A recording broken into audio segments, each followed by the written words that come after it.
Baby, I know, but back home, is it that me espresso?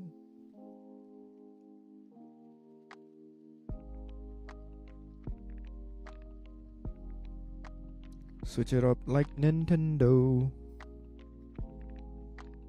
Hey, Mushroom, what's up? How's it going?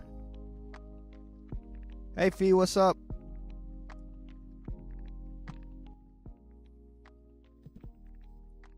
How's the job business going? The teaching business. Is it fixed? Did you find a job? I'm chilling. How are you? I got a job in. Let's go. Let's go. Hey, Osaka's pretty dope. Hey, Mari, what's up? Yo, Osaka, were you in Sapporo? Where were you? Before. But I love Osaka. Donuts were bussin'? Oh yeah, you went to go get your donuts. I'm kind of craving some donuts too. I'm doing good. What about you? I'm doing pretty decent. I'm living in Miyazaki now. New job starts in April. Hey, congrats. Hey, worked out. Foreigners are always in high demand in Eastern countries. Even in Korea. I mean, like, if Japan is not working out, you can always come to Korea. There's a lot of Korean jobs. Especially if you have a degree. It's really easy to get, like, a decent paying job in Korea. So there were a lot of... in the early days, I think nowadays it's better, but there used to be a lot of low-quality teachers coming over to Korea because of the pay. And they would be considered very not so good quality, teachers or educators, but in Korea they were getting like really high pay. So that was a whole thing. I don't think it's that bad anymore, but it used to be. What's your plans for next week? Next week is... Oh, my army time is almost up, so I have to start packing up. I have a family trip next week. So, that's that, which is cool. Put them in food server. Go drool. Let me check those donuts out. I definitely want some donuts. Thanks, dude. Oh, I didn't know that. I don't know about Japan, though.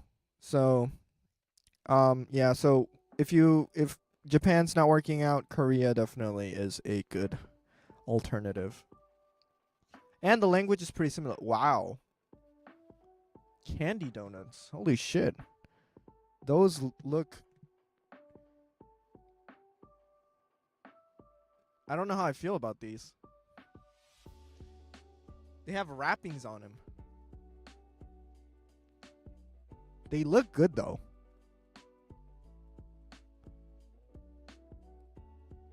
I would try it. It's like a Danish pastry. I hope everything goes well, so then you'll just enjoy chill time. I'm going to go to America after Army's over, and I'll be streaming there, hanging out with Kayla. I do have to do some music work. I'm going to be trying to do more music. Not full-time. I wouldn't say full-time, but like music half-time, and half-time would be other part-time jobs for me to make a living. So, but yeah, I am thinking of teaching. There's a couple of things that I'm thinking of teaching. I'm thinking of teaching Korean. I'm also thinking of teaching English if music doesn't work out. I'm trying to think of options that I can go to if music doesn't work out. And since I already can speak English, and if I finish my English literature degree, it would be pretty easy for me to find like an English teaching job. So maybe I should finish my English literature degree. Not too sure, but that's another thing that I'm thinking about. It's easier to find jobs in big cities here, probably same in Korea, especially down in Kyushu. It's hard to find job willing to hire foreigners. It depends. Like in Korea, if you go to the big cities, you can get jobs not just for schools, but you can also get for like private education institutions, for like academies for just teaching kids. Um, and they pay you really well. Like the prices are really expensive. I used to go to a English institution because my parents were always about like, oh, Tay, like English is going to be your biggest weapon. So if you don't want to forget it, so they would always like invest money in retaining my English, which I don't know how well it helped.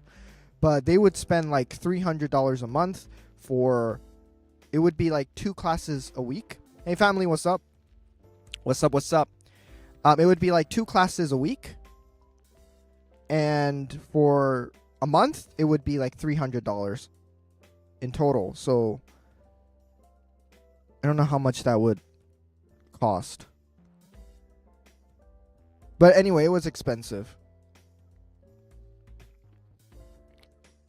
Food truck sells bubble tea.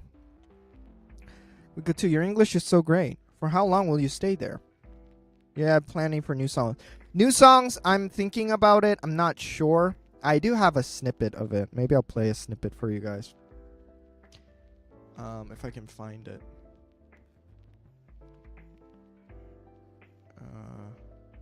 No, I can't find it. But I have been working on small projects. But yeah, I don't know about releasing my own song. I do want to, but we'll see what happens with that. In America, I'll be staying for like 2 to 3 months. So pretty long, quite long. You should try teaching jobs. How long would it take to finish your English literature degree? Second, what Mari said, your English is basically native level. Right, so I think me finishing it, it's going to take at least two more years. At least 2 more years. Yeah, my GPA is pretty bad though. But I don't know about that, but the problem I have with teaching English is that I don't know grammar, and at least if I want to get like a high paying, if I'm going to get like a low paying job and I'm just teaching elementary school kids or whatever, then it doesn't really matter if I am good at grammar or not. I'll just like teach whatever. But if I want to get like high paying jobs that usually revolve around teaching high school kids or more catered towards university, you don't know your grandma? What do you mean I don't know my grandma? What are you talking about?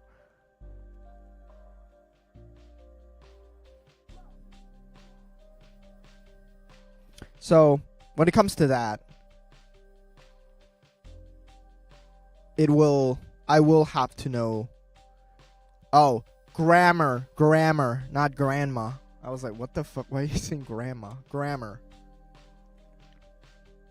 English grammar. I don't know, like, English grammar. I'm pretty sure you guys don't know either. Like, I'm talking about, let's look at a English, Korean SAT.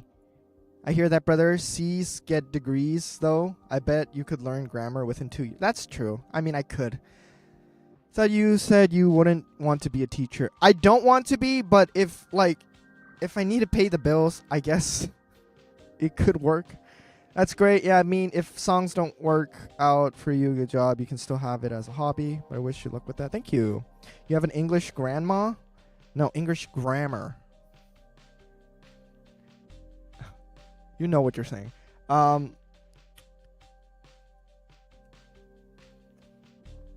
Let's read a. Let's see if you guys can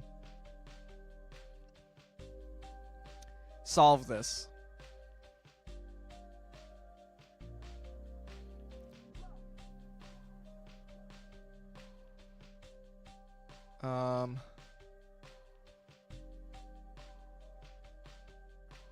Okay. Let's see if you guys can solve this, all right? So, this is in Korean. I think this is what I got. Oh yeah, this is what I took. I think I got this one right. Because I remember getting everything right on the SAT. But the it's pretty difficult. It's pretty difficult. So what you're doing here is deciding what comes first and what comes next. Apparently, this is... Well, actually, this one's probably easy for you guys. Let me find like a grammatical... grammar-related shit. Like, the grammar is insane.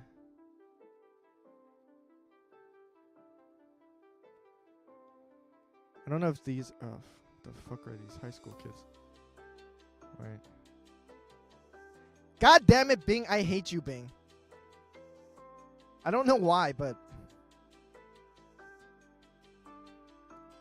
I remember I heard first song from you. It was ABC.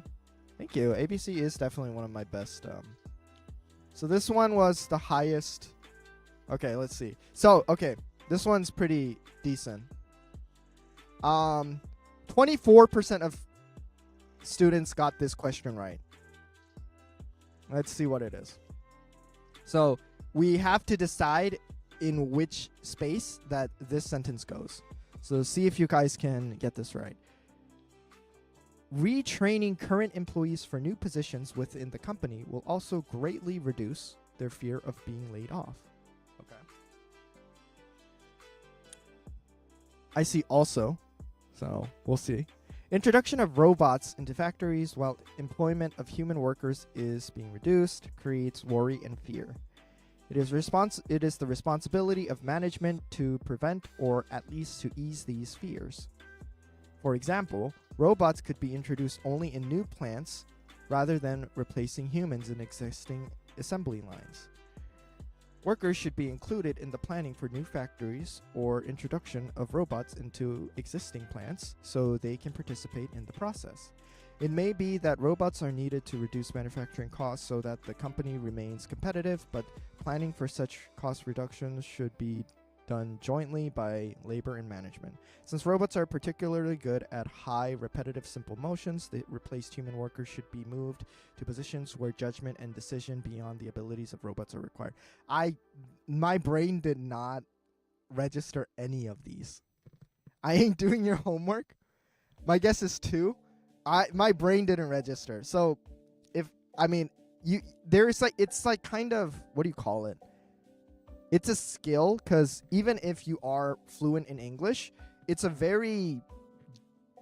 not a well-structured, it's not an easy sentence, I guess. It's not an easy paragraph. So you have to kind of use like skills or kind of cues in order to guess. So Mushroom guessed 2. Retraining current employees for new positions within the company will also. So we see also. So retraining current employees, we have to find that within the questions. I don't see it in the first 2 sentences, so I don't think it's 1 or 2. Workers should be included in planning new factories so they can participate. Maybe I'm opening up for 3. It may be that robots are needed to reduce manufacturing should be done. But planning for cost reduction, since robots are particularly good at... I'm gonna guess 3.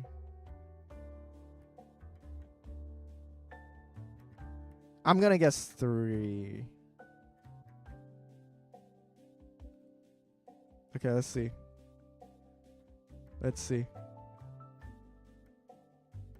Okay.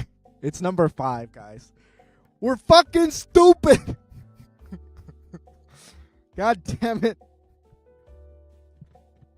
Why? But there's nothing related to the womp womp. Remains competitive, but the planning for such cost reduction should be done by what? What? Number 5? Yeah, apparently it's number 5. I don't fucking get it. Also, you're welcome, Johan. No way! What? This is fucking bullshit, bro. Yeah, but anyway, this was the number 1 question that most kids got wrong. I mean, honestly, I wouldn't even put it in 3. I don't know. This is all jibber jabber. Like, you know what I heard? My boyfriend was in optic stores in Denver, Colorado, and he told me that he heard your song, No Such Thing as Christmas. So cool, right? How did he hear my song? That is cool. I don't know how he heard it. Probably like algorithm or something. No way, for real?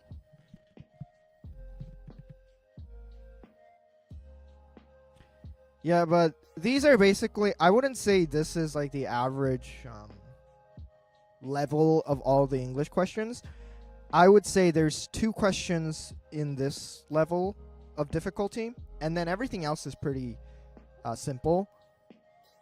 But yeah, this is gibberish. Like, it's not even long. It's not a long sentence. It doesn't really have that much information in it, but it's just very difficult to like keep the words within your brain. I think this is just a horrible writing, in my opinion, but maybe not. I don't know.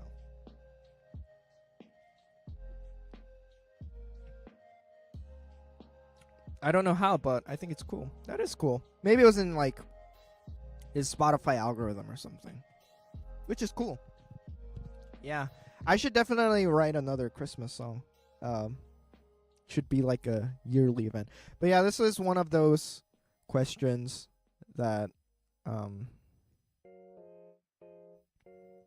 probably fucked over a lot of kids. Because imagine like the Korean SAT. I don't know if you guys.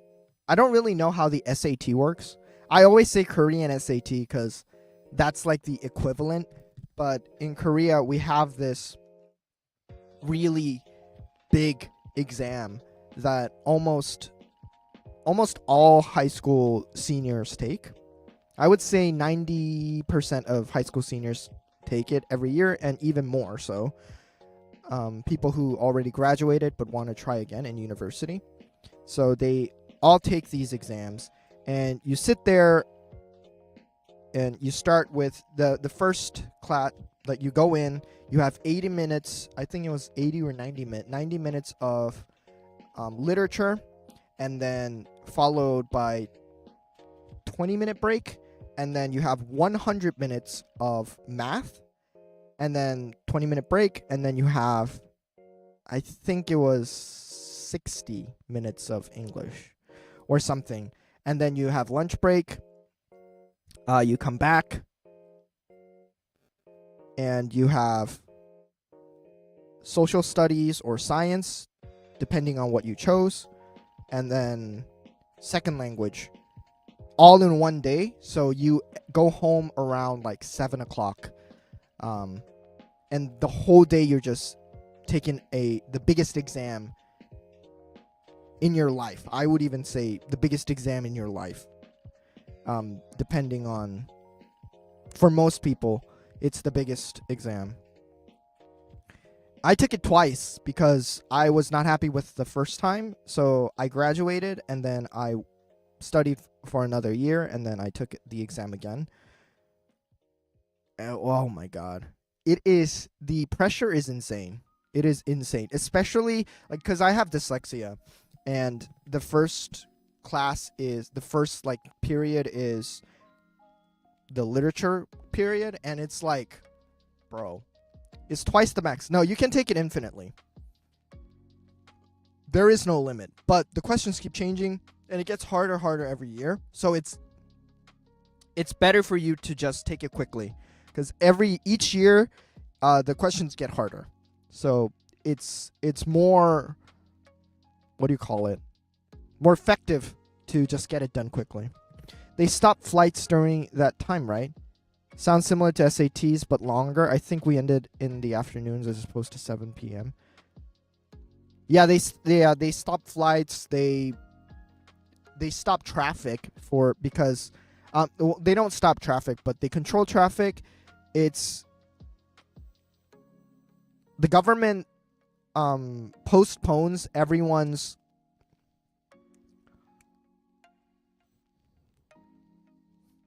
Why are the words not coming into my brain? Like going to work time. I forgot the word.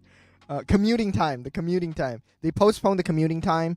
Like officially the government does it so that every student can get into the exam in time. You have to go to like a designated school, so you can't go to the school that you are in. So you have to move schools somewhere near your area to prevent cheating and stuff. It is, oh my god. Ugh. I got sick. Both times I got sick. Each time after the exam. The first time I took the exam, I knew I fucked up, so I wasn't really, I was already ready to study another year. The second time, I thought I fucked up. And I was like, oh yeah, well, fuck it. I'm just going to go to whatever university I can. And I was just like looking at the scores. And I got the scores even. And I was looking at the scores and I'm like, I don't know where I can apply with these low scores. But apparently I did pretty good. So I could apply to a pretty decent, I would say pretty decent university. It's not like super good, but pretty decent university. And to this day, because there's like pros and cons of this. I would say there's more cons in this exam because the pressure is immense. But once you have finished it and you have good results, people kind of look up to you. You think you'll keep contract with anyone from Army time? Maybe one person, maybe. I'm not even sure with that person because we had like conversations about video games, but I'm not really close to my coworkers. But anyway, so yeah. Once you have that degree, or not even degree, but I went to this university, then like people look up to you. And my university is, I don't know what percentage I'm in, but I would say I'm at least in top 5%. I don't really know the exact numbers, but top 5% elitist in Korea. And people look up to you in a very strange way because like it has nothing to do with the work you're doing. So for example, where I'm working at, my company, I'm working in a factory because of my military time, my army time. And people still look up. They're like, wow, you're like super smart, aren't you? Like you went to this university, which has nothing to do with the work at hand. Which, I mean, it feels good in the beginning state, like when you first go to the university and then you feel like all elite and you're like, yeah, I'm fucking smart. Then it feels kind of good, but as life goes on, it becomes more of a burden in a way. It's like, oh, you went to this university, but you're only doing this, or you're not, doing anything. You're not gonna go to like a big corporation, even though you have that degree, or you went to that university. And like even one of the things I've been hearing a lot is that I don't want to graduate because of I don't enjoy school that much. I've recently been reconsidering it just to have like a backup plan as an English teacher, maybe. But every time I try to say that to someone, people are like, oh, but you went to such a good university, like you can't give up now. And it becomes more of a burden when it comes to like persuading people. It's like, oh, you're lazy because you went to this university and you can't even finish it, or something like that. I don't know. So I'm honestly, if I went to a worse university, I feel like I would have an easier time quitting it. So I don't know. I don't know if I'm happy with it, honestly. I had a dream and I actually pet a seal. When I was paddleboarding, I was pretty close to seals. Go pet a real seal, Johan. Don't let your dreams be dreams. Sounds like a lot of pressure. Recently, because like I've been doing a lot of music stuff, so people kind of like they don't see me as that elite kid anymore. My family used to see me like that. Like they would be like, "Oh, my grandson went to this university and shit." Nobody talks about me anymore because I'm a failure now because I'm doing music. People in Korea seem always to be up in your business. Stop caring about others. That's true. That is very true. They are very... I swam with sea turtles in Vanuatu. That was awesome. That sounds awesome. I want to swim with turtles. I wish I had like a super big turtle as a pet. And I would just hug it. I saw a turtle penis the other day because my girlfriend sent me a video of it. Anyway, that's totally off track. Anyway, so yeah, that's what's up with Korean education. I wish I went to the best university in Korea. Then I would have, I think my point would hit stronger. But I went to like top 5 university in Korea, which Vanuatu. I've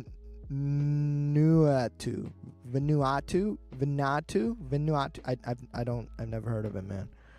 The only aqua park we have seals in is in Åsund, and they don't allow petting of the seals.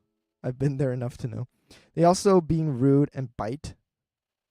Wow, country you never heard of. Vanuatu. I think I've heard of it. Doing music shouldn't be considered failure. The purpose of school should be to open doors, pursue your passions. That's kind of sad. I think that's same in every country, though, isn't it? I think in America, maybe it's a little bit better, but I still feel like even in America, like you still have that pressure to finish school. And that's why people are saying student loans are a scam and shit like that, because so many people are doing it. So I still think the pressure is still there in other countries. I do believe that in Korea, your high school degree means nothing really. If like your high school degree in America is the same as a university degree in Korea, because everyone goes to university. Like it's really rare to meet people who haven't graduated. I don't know how many people graduate in America.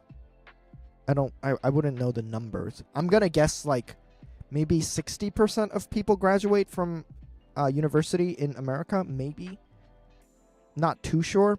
But in Korea, I would say it's up in the 80s or, yeah, maybe 80%. It depends on your parents' attitude and also what your industry enter. My parents definitely wanted me to do something better than teaching. I understand my parents' perspective of like wanting a safe job. And I want a safe job too. But I feel like nowadays anything is a safe job in a way. It's a very strange way. Like it's strange that even a part-time job is technically a safe job because you can still make a living out of it if you're good with, saving money and stuff like that or planning ahead. So because that's true, I think the dynamics of like jobs have changed. So you do want to find something that's more enjoyable than just survival.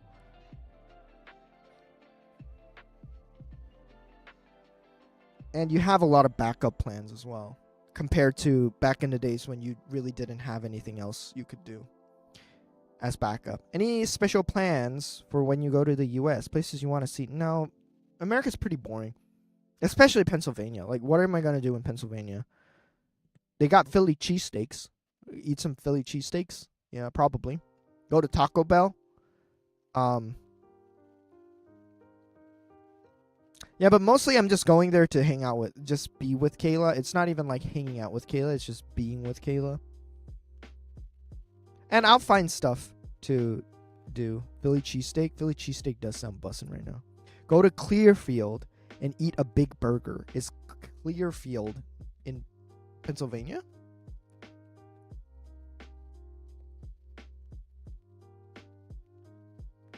That's where I spent my 30th birthday. Where's Clearfield?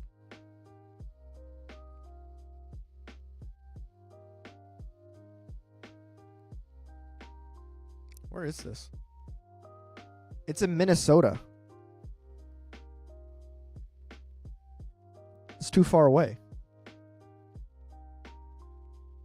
Actually, I don't even know where Pennsylvania is on the map. Oh yeah, it's pretty far away. Danny's Beer Barrel Pub. It's in Pennsylvania? Is it? Clearfield? Oh, it is. Never mind. I'm stupid. I recommend Five Guys. I've been to Five Guys once. I went there, trust me. Let's see. I see it on the map.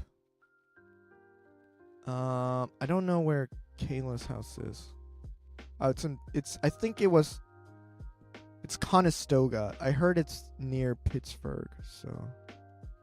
Oh, wait, actually, Lancaster. Okay. Conestoga, Lancaster, Pittsburgh. No, never mind. It's far away from Pittsburgh. I don't know, man. It's pretty far away. I went to Five Guys. It was kind of underwhelming.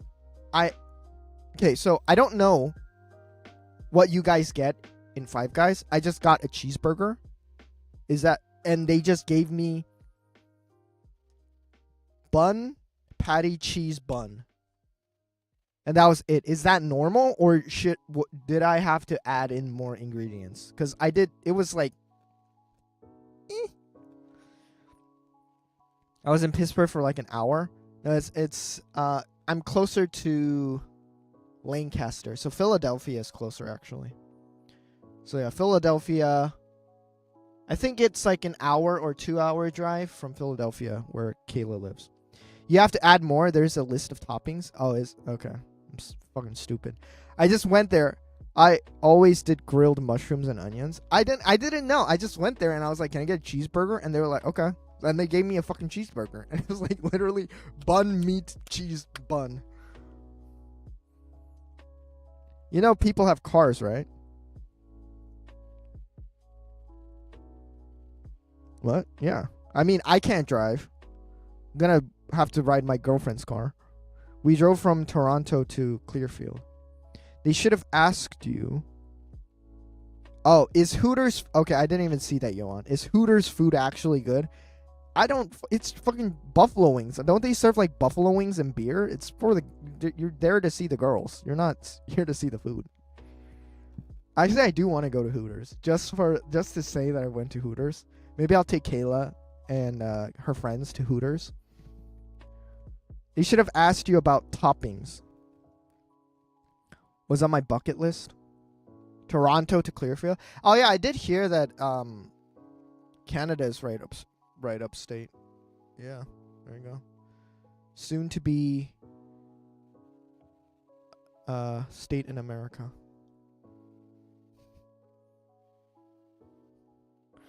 My first night in America, my mate's wife made us burgers. They looked exactly like McDonald's burgers. Is that a good thing?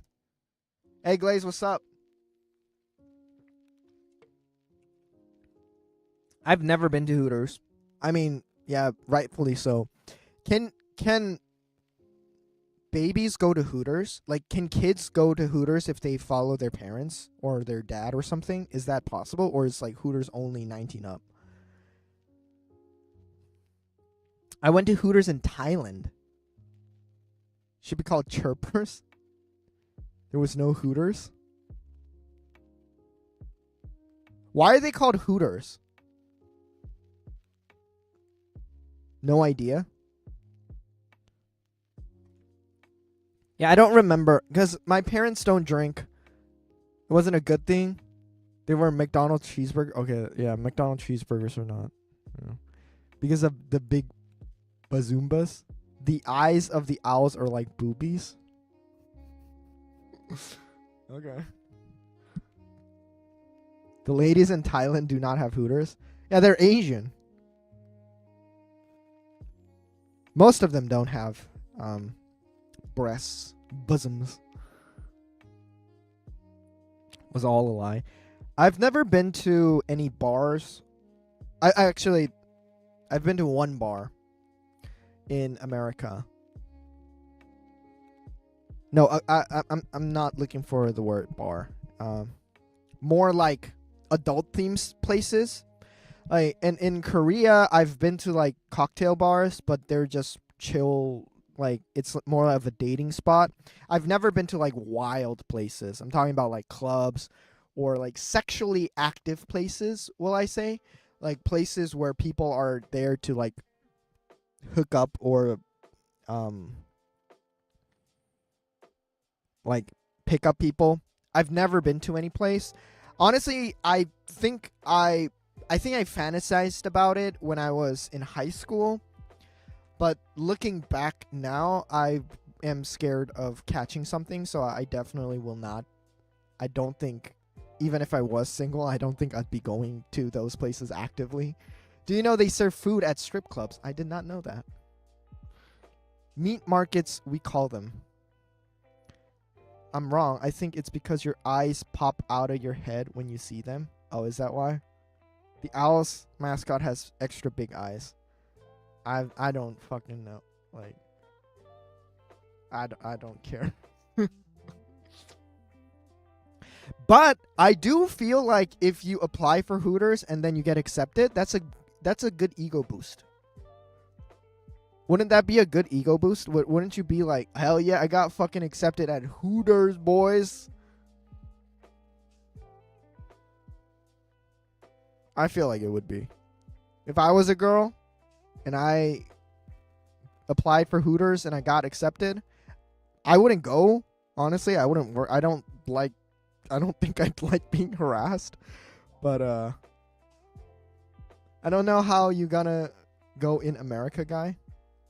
Do they hire male servers? No, I'm talking about if I was a girl. I mean, many girls don't really want men oogling their boob. Right, I'm saying, like, yeah, you don't want to, like, work there. I wouldn't want to work there, but, like, if I'm hired, it means I still have, like... Or is that not the case?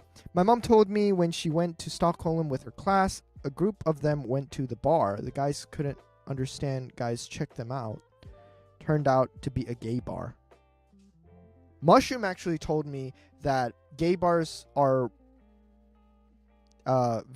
people at gay bars are typically very nice and very open-minded, which never thought about, but is very true.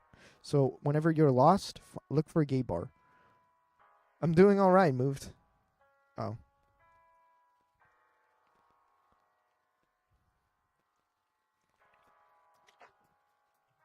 I bet the tips are good, but you have to flirt with old men to get good money. Right. Which, I don't know. I personally couldn't do that. Like, I'm a person where, even with my boss, I always, like, I read books like The Laws of Power and how to manipulate people and stuff like that, because I'm really interested in psychology and how people's minds work and how I can utilize them for my my usage. I am very interested in that stuff, and I try to implement it in my everyday life. But I fucking hate my boss so much. I can't manipulate. You want to manipulate people? I want to. I'm not good at it. I wish I was. I wish I was better at it, at least. I am so fucking bad at, like, kissing my boss's ass. Like, I am so bad at it. I can't do it. So I don't think I'll be good at, like, faking flirting or trying to act like I'm interested when I'm not. I'm just not good at that. I wish I was, though. I do feel I've read enough books to know that showing interest and listening and being engaged in while someone talks and letting them talk is like a really powerful tool in order to make them like you and stuff like that. I can't do it because like fucking you should be a psychologist maybe. I mean, it's too much work. Why would you want to? Like if you think of manipulation as a very short-term thing or like a very narrow concept, it's, you know, manipulation as in tricking people into doing something that is beneficial for you but toxic for the other person. You know, in the smaller, narrow sense, that is manipulation, and in relationships, manipulation is bad. But I'm talking about more in a broad sense when it comes to careers or when it comes to influence.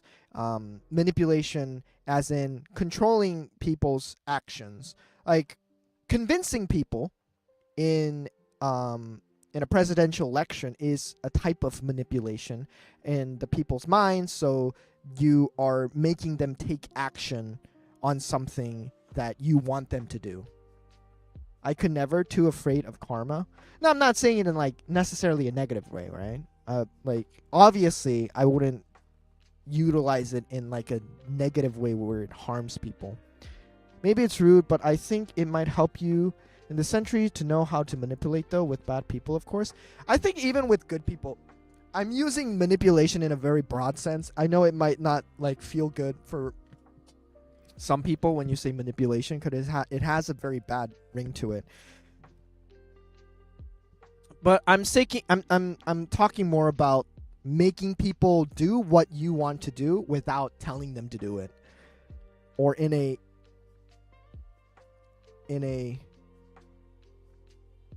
more subtle way, I guess. Charming people, right? Karma is not a thing. Look who's running America. That's a good point. That is a very good point. Politicians and their staff are master manipulators necessary to advance careers. And I don't necessarily think it's a bad thing. I think it's a necessary skill. At least if you want to get to a certain point of power, or if you want to influence people in a effective way, I think manipulation is necessary. So like, let's say you're a boss and your employees are not working, for example. You want to manipulate them in a way where they are passionate about their work, even though you don't necessarily pay them more. Because it is if you say like, oh, this is for a big cause and we're doing this for the bigger picture for humanity and stuff like that, they're going to work harder. That is a type of manipulation because you're making them work harder. You're not necessarily paying them more, but you're utilizing them in order to get an outcome that you want. So that, in that sense, is what I mean by manipulation. I don't think it necessarily has to be a bad thing. If karma was real, he'd be bent over permanently in a dirty Chinese prison. How did Trump get elected when he is a convicted criminal? I think that is the question of the century. I don't really understand. I think it was too late. I think he should have been convicted before he had a cult following. I think it's a cult now, so I don't think there's anything that can change people's minds now. I don't think so. Prioritizing one's looks also help to manipulate. If you look better, people give you better treatment. Looks are social currency. That's also true. That's why the judge decided to not punish him. That too, but also he is still convicted. He is a convicted criminal, but I think it was too late. I think they should have convicted him much earlier in his career, in his presidential run. I think it was a little bit too late. He had too much of a following, I think. Feels scary even visiting America. What's it like living there? It's the same. It's just political parties just fighting over each other. I think that hasn't really changed, in my opinion, because I'm living in Korea, and Korea has been going down the shithole, politically speaking, but everyday people's lives, it's not that different. I think there will be economical consequences because of the fucking transfer rate. What do you call it? The money. I don't know the exact word, but money transferring, like the dollar to won ratio, is going insane right now. Why would you move there now? I don't know why you'd go. There are literally throwing people out or into prison. Exchange. Oh yeah, exchange rate. Yeah, thank you. Why am I not coming up with these words? It's so scary what's happening recently. I personally think that it won't go as drastically as people think it will. I guess I hope so as well, but we'll see. We'll see. We'll see. But I feel like most people won't be influenced. I think the people who are being influenced are already being influenced, which is not a good thing, but I wouldn't say it's like something super worry to actually that's quite a ignorant sentence to say, so I take that back. It is something to worry about, but I'm not too pessimistic about this situation, I guess.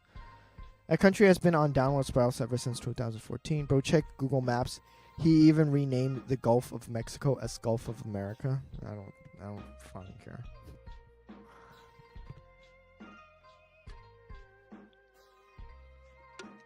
He's crazy. We all know.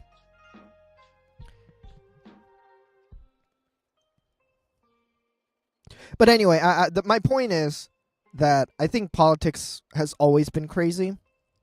It just happens that the craziness is more outwards now. I think it was more inwards, and it was more private.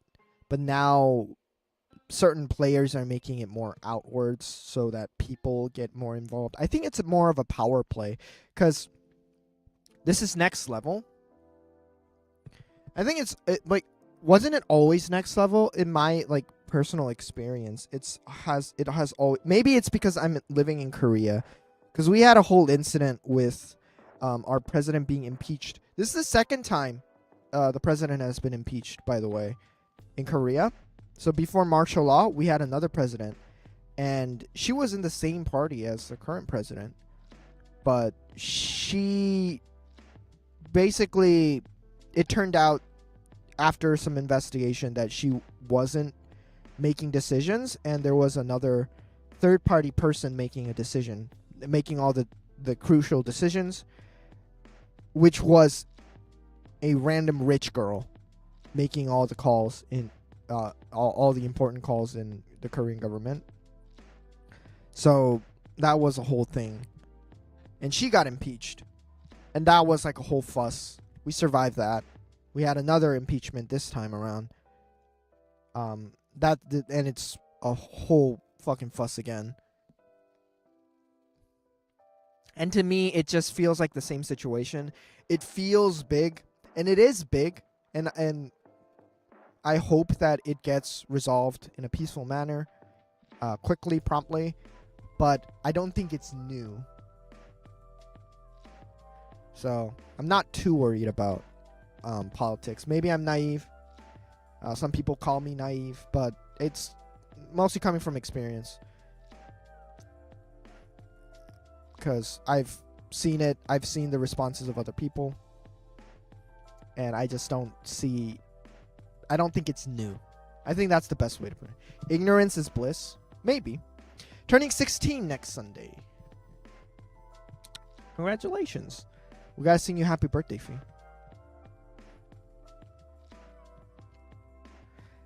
Ignorance is bliss in the sense that it doesn't necessarily, I don't think knowing more necessarily changes anything. Current president can't F up the entire world. Well, I mean, like, just within Korea, at least. I mean, people said that Korea's going down the shithole because this happened, that happened. And remind you, I mean, I understand that Korea doesn't have as much powerful influence as America does. We fucking declared martial law, and we still survived. And I wouldn't say there weren't any, like, major consequences as to the civilians living within Korea. Maybe like the politicians, there were severe consequences from that, but that's just my opinion. I'm not trying to diminish what's going on. To me, I just feel like I wouldn't say it's a more serious situation than compared to any other time. Maybe there were more peaceful times, but I just feel like the severity is pretty similar throughout the years. OMG, on a Tuesday, a customer actually asked me if I was Norwegian. I had spoken to him in Norwegian before. He even asked that. I said yes, and he didn't hear me, so he asked twice, and I said yes both times. Then he asked me, "Are you Norwegian?" in English. What did he think you are? I didn't know you were that young. Yeah, she gets that a lot. I think Fee's probably... No, actually, never mind. I think Lenore is probably the youngest viewer. Or even Baby B. But those are like babies. Those are real babies. But anyway, politics talks gets me. Bridget is the same age as me.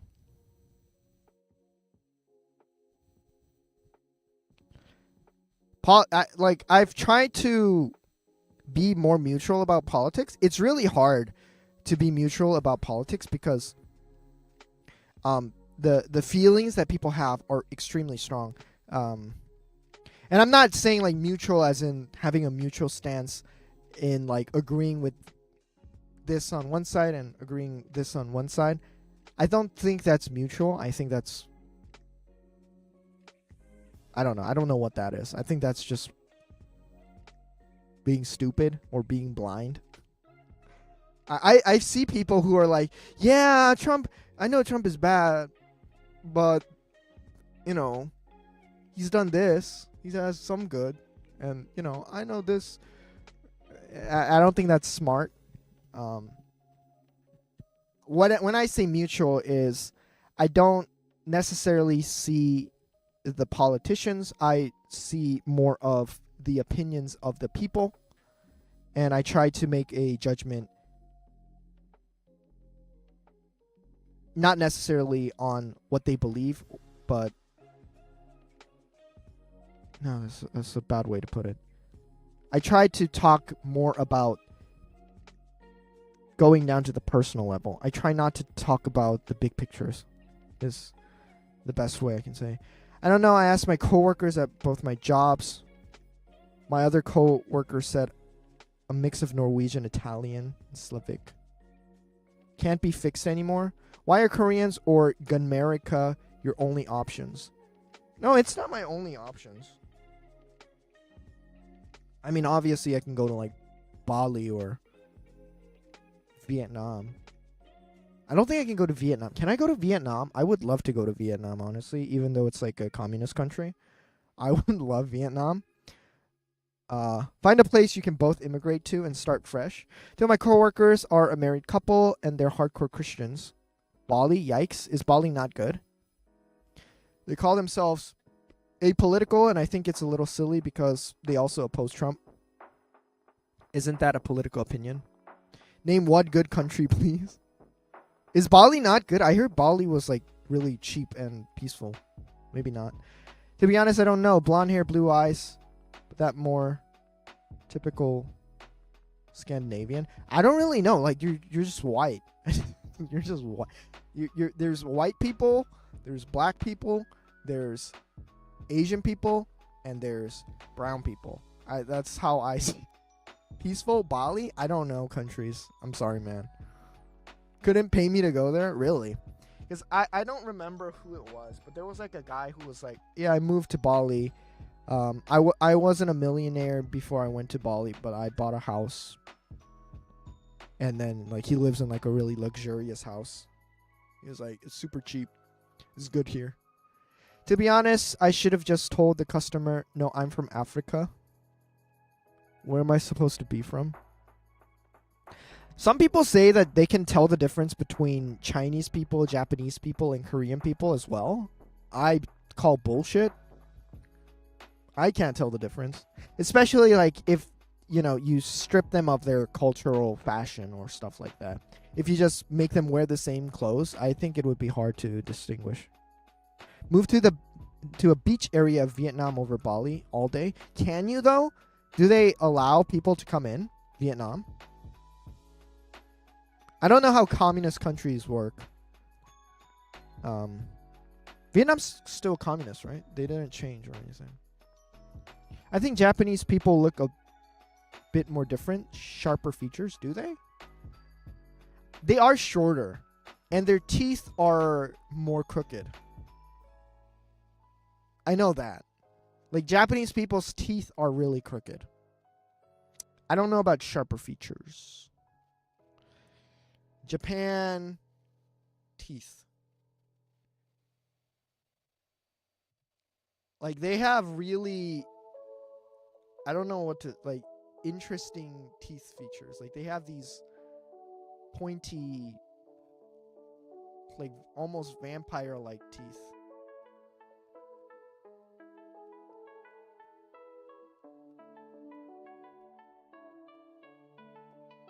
Some people find it attractive. Some people call it cute. Whoa, that's kind of cool. That's actually pretty cool.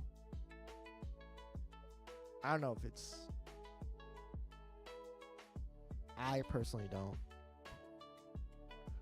It's considered cute, and people actually get dental surgery to attain it. Really? They get dental surgery? I did not know that. Okay. Yeah. There are some features that are pretty distinct. I personally can't tell. Like, if there was a Japanese... Some people say I look Japanese, too. I know that the teeth are considered cute. I know that. But I didn't know they got surgery for it. That's insane. Okay. I mean, yeah. I mean, whatever. It's culture. My friend Juri has them. I think hers are natural. I feel like most people... I've never heard of surgeries for it. That's interesting. You look American? I look black. I look African American. Yeah, I think that's one of the key features of Japanese people. I don't know about China. I guess their filters, their camera filters are really strong. I think China has like the biggest camera filters, and their makeup is like really, really white. I mean, Korea is white too, but they're not subtle with it. Korea, we try to make it, our skin look white in more like a, I don't know how to say it, but more natural. That you try to blend it in with your skin, but in China, you just go straight white. It's just the white. It's like chalk. You put chalk on your face.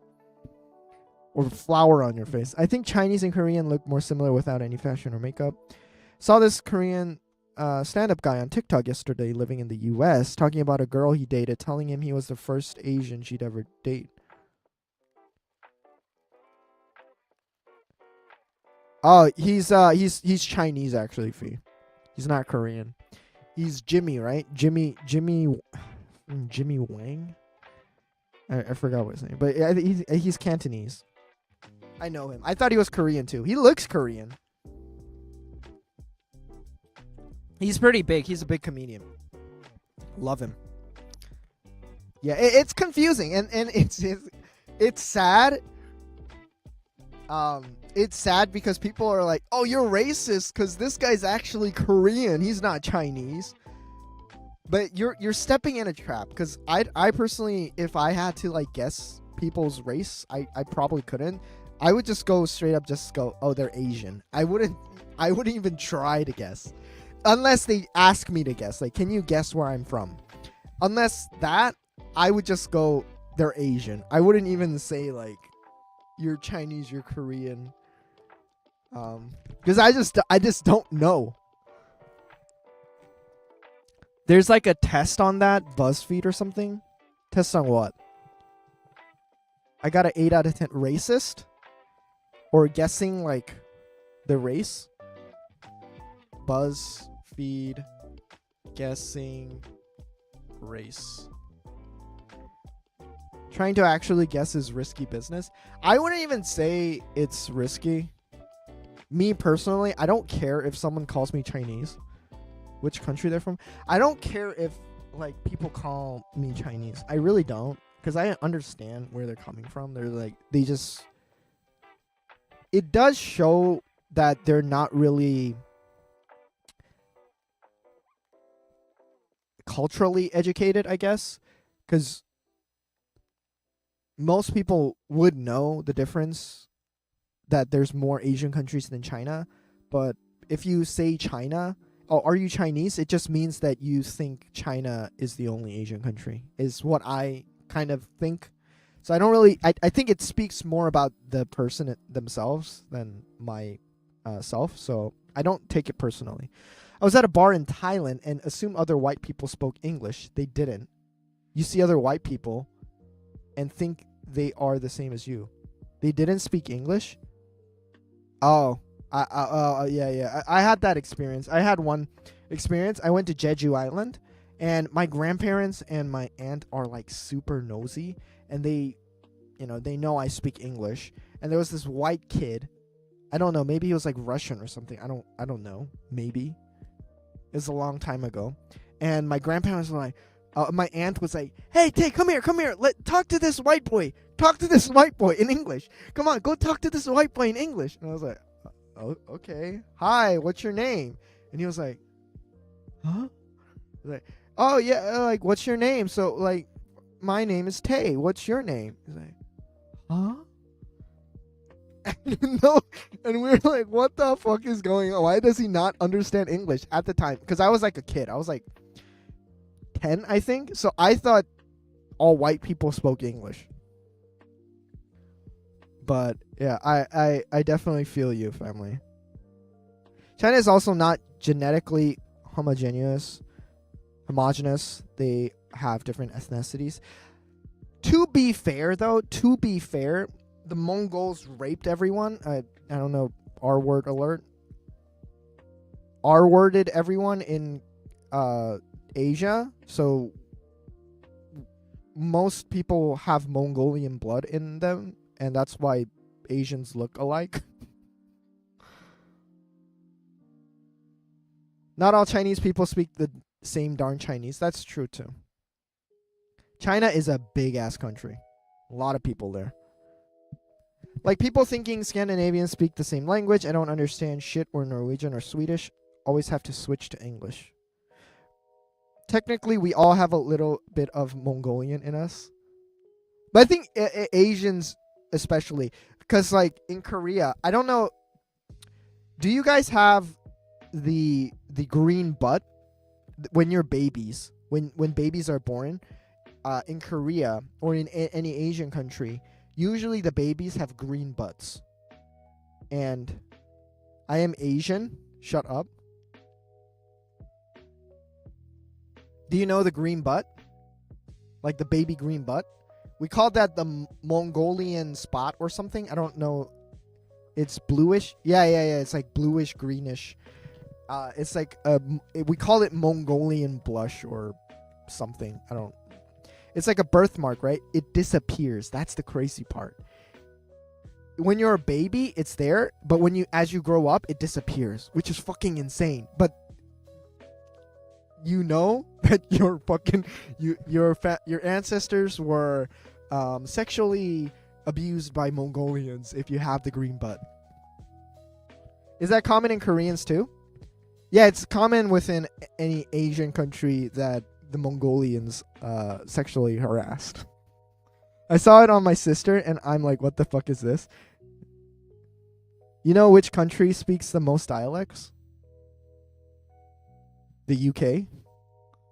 I'm gonna guess. But let me show you the baby butt. The green baby butt. Oh, it's not the butt. Oh, sometimes it's. Oh, I always thought it was only the butt, but sometimes it's on, um, their legs and stuff like that too. Huh? Interesting. Where does it come from? Any guesses while searching? I think it's the UK, isn't it? I feel like UK has the most dialects, or maybe I'm being naive or uncultured.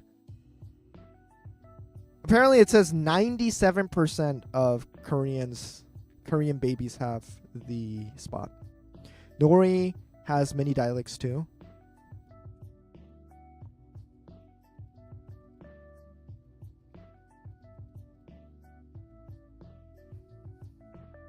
I don't know where to search it. Also, I don't know if this is like gonna be problematic. So everyone basically.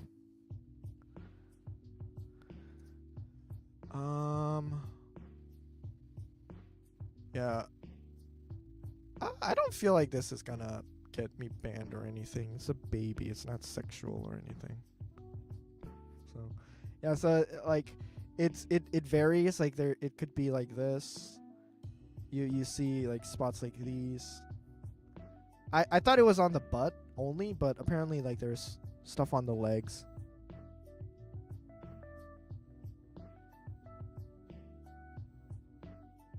Papua New Guinea. I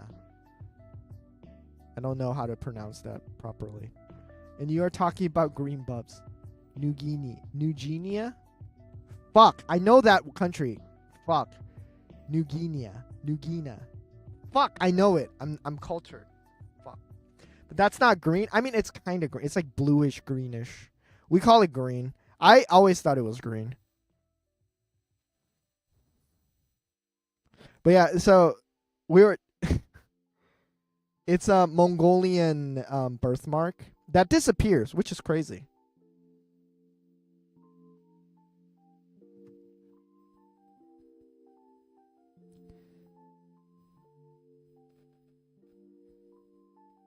Where Samoa meets Islanders meets Asian and white fellas.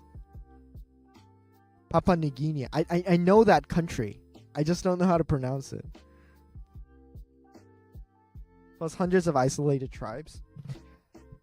Is that still considered dialects if they're speaking different languages, or is it different? Or is it one language but they just have different dialects? New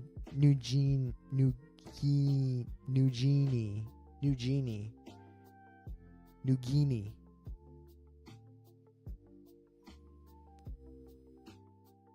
I'm going to ask a hot Asian guy if I can look at his butt, see if all unique. That's crazy. They should make they should definitely. I know there's like projects of making dictionaries for every language. I think that could definitely be like a really important step on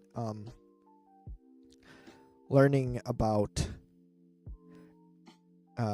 linguistic and stuff. Papua New Guinea. Like guinea pigs, right? New Guinea. Guinea pigs. Because the guinea pigs are from there, right? I'm gonna guess. Here we call that a storch mark. More brownish, though, and disappears too. Stork. I think it's guinea, like guinea pig. Okay. I don't even know how Koreans pronounce it. Another like problematic thing is that Koreans pronounce it in the Japanese way, and Mushroom knows this, but the Japanese English pronunciation is really bad. Like, hey Hitch, what's up? Here we call that toss the baby out and start again. What? So in Korea, in Japan, there's no, like, you can't put two consonants together. So, like, I don't know how to explain this. I majored in linguistics, so I know this shit. Okay, let me explain. Yeah, Korea is divided by syllables basically. Hitch, where are you from? So let me show you. McDonald's, right? This doesn't exist in Japan. This or this or this doesn't exist.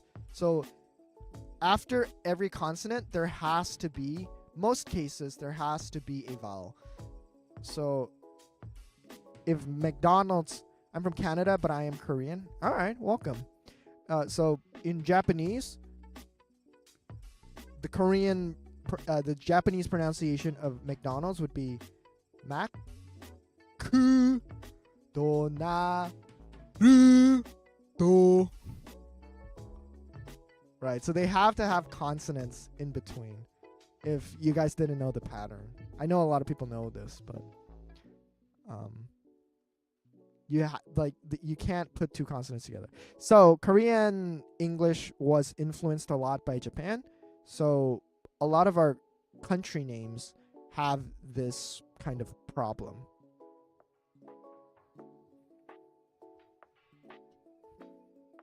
Ask an Asian dude if he used to have an aquamarine butt mark. McDonald's. I know. McDonald's. Google toilet. So brain is what? What? Brain. Yeah, basically. Yeah. Stop reading our private messages to each other. I'm sorry. Stop typing it in the freaking chat if you don't want me to read it. What about 3? 3 is different. It's a little like there are obviously exceptions. Tuhari. Tsu is a one consonant in Japan. Like tsu is not considered. Like this is not considered two consonant. This is one consonant. So they say tsuri. But anyway,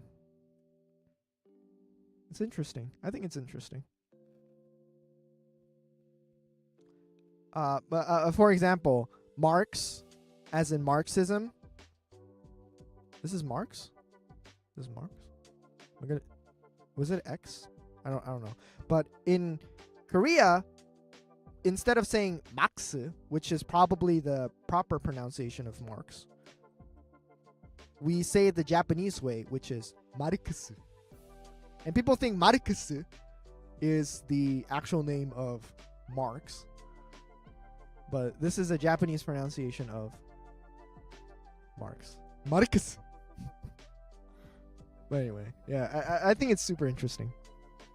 So it's a rule until they decide it's not. And they say English is hard.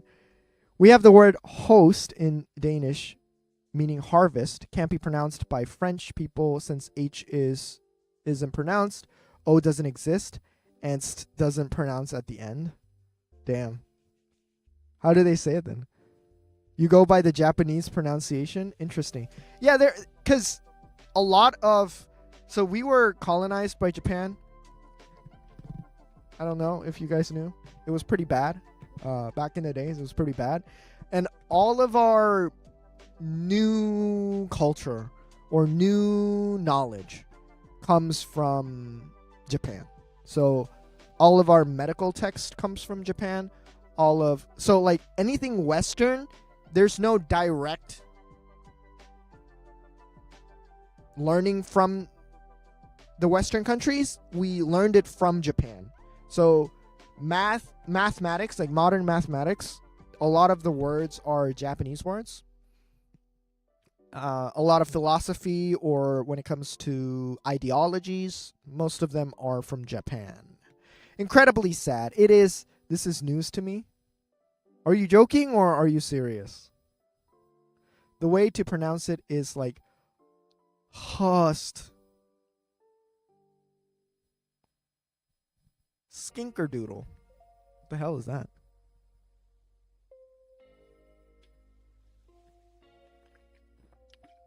Joking? Okay. Hust. My dad asked if Koreans and Japanese can understand each other, the languages. They cannot.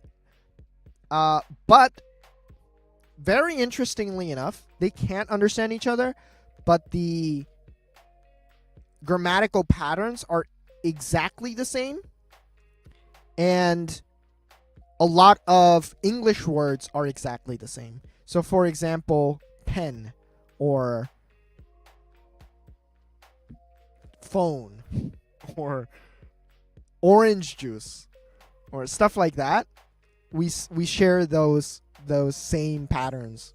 Like, there's no, like, we say it in English in Japan, but we say it in Korean in Korea. There's no such thing. Like, we share the same patterns. So ice cream, instead of saying冰淇淋, we both say ice cream. Korean and Japan are the same place. It's a hoax. I mean, maybe it's a dialect. So, for example, let's say my name is Tae. Let's try with this sentence. In Korea, 나의 이름은 Tae입니다. So this is the so 나의 is my. 이름은 is name is, and Tae, and then we have 입니다 here. But you know, it doesn't match one-on-one, right? Like 나, it means me, and 의 means my, so that, and then 이름 means name, but 이름은 means name is, and it gets complicated. So it's harder for first learners to come to Korea and English speakers to come to Korea and learn English. But in Korea, in Japan, watashi no namae wa Tae desu. Say this. This matches one-on-one. Na is watashi. Ui is no. 이름 is namae. Un is wa. Tae 입니다 is des. So it matches one-on-one. There's absolutely no difference. So it's really easy for Koreans to learn Japanese. You just have to change the words into Japanese. And basically you can speak Japanese. So it's like a very quick way to learn a language. So a lot of Koreans and a lot of Japanese people just pick up Korean pretty easily. Obviously, if you go into the details, there are differences because we have different cultures. Because it's the same place, just admit it. Bro. Is 감사합니다 thank you? It is thank you. You are in North Japan. Stop the charade. Watashi wa star. J-pop, K-pop, exactly the same. Actually, the J-pop trend follows the K-pop trend 5 years later. So K-pop is actually trendier than J-pop.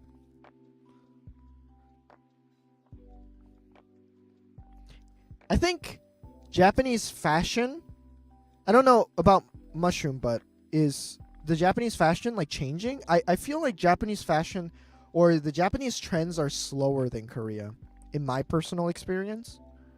Like their hairstyle, the clothes they wear, it doesn't really change that much. The trendiness doesn't really change. The sentence structure is the same. Subject, object, verb versus subject, verb, object. Why is that? Yeah, the sentence structure is exactly the same. That's why I said, Mushroom, if you learn Japanese, then Korean, it's almost free. It's like Spanish and English, right? Not out here in the boonies, at least, people are pretty monochrome on fashion. I don't really know. It was just my experience. It was just my experience when it comes to Japanese culture and Korean culture. Korea, we are heavily influenced by society and social pressure. This is just my observation in cultural differences. Korea, we are very socially bonded in a very positive and negative way. Positive as in we are bonded when it comes there's like an emergency. So for example, during COVID, we didn't really have the whole should we put on the mask situation. We were all willing to put on masks. Like, I don't think there was a lot of people who were against masks. Everyone was like for masks.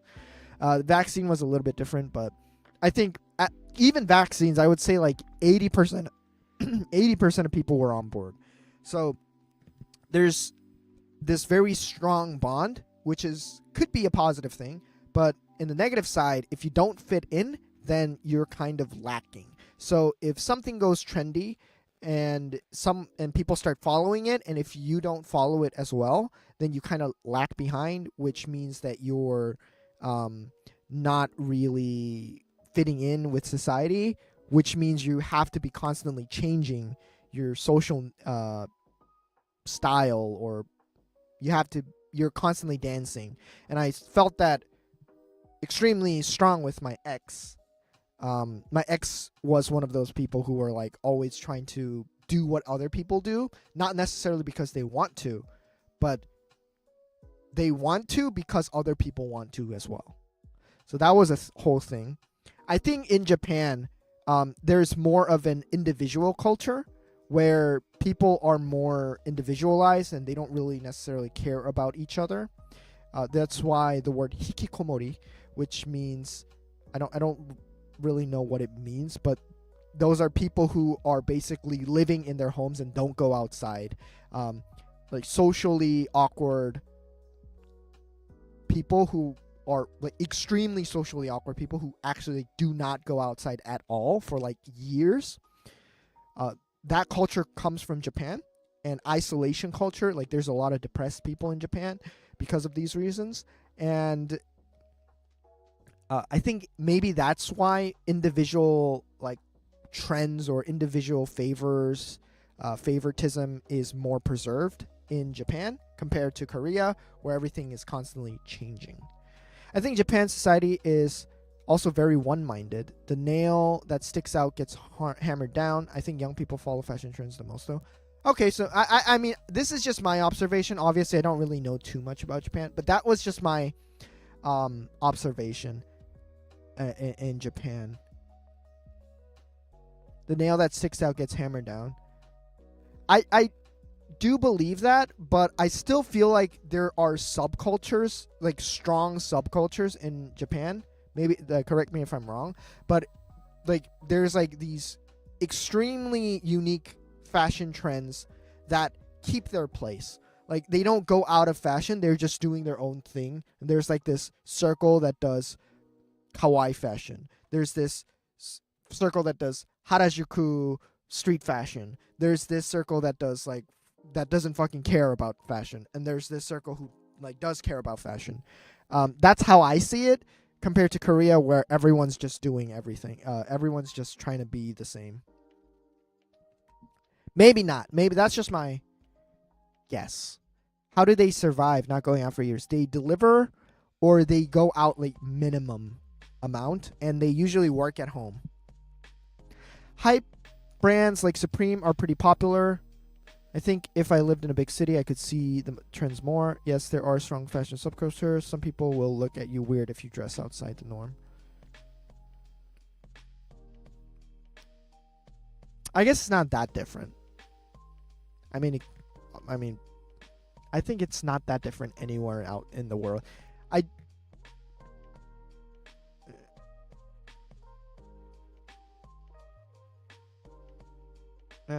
guess it's not that different. Japan and Korea pretty close. I mean, from an outsider's view, I feel like it's pretty much the same thing. But I do feel like Asian countries tend to focus a lot on appearance a lot.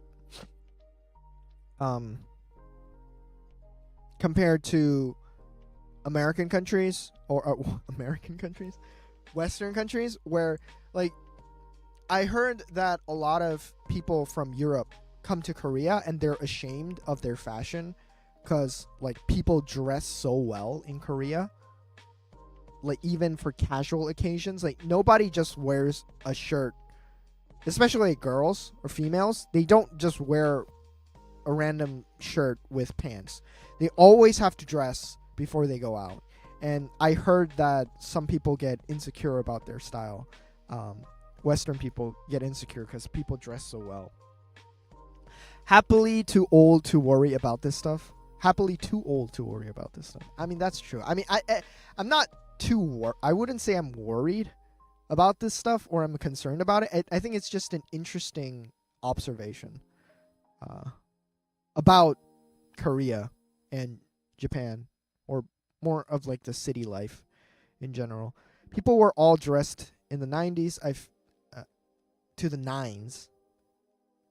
I felt insecure when I visit. Didn't then try and force military service on Korean men because they were starting to look too feminine. No, military service is mandatory here. I don't think it's not because they look too feminine, which would be pretty funny. And I think that is probably something the Korean government would have done, honestly speaking. So, but yeah, it's still mandatory. I'm technically still in the military. I was doing service work instead of my army time. But this drink, it's beer. It's cheap beer. It's the cheapest beer I could find. It's $1.70. I'm trying to save money.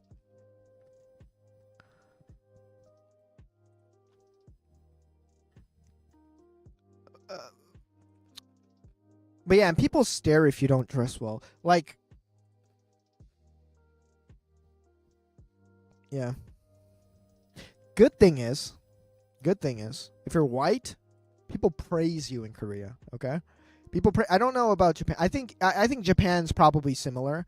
If you're white, oh my god, they love it. They fucking love white people. It is insane. Asian people are way fucking racist than any other country in the world.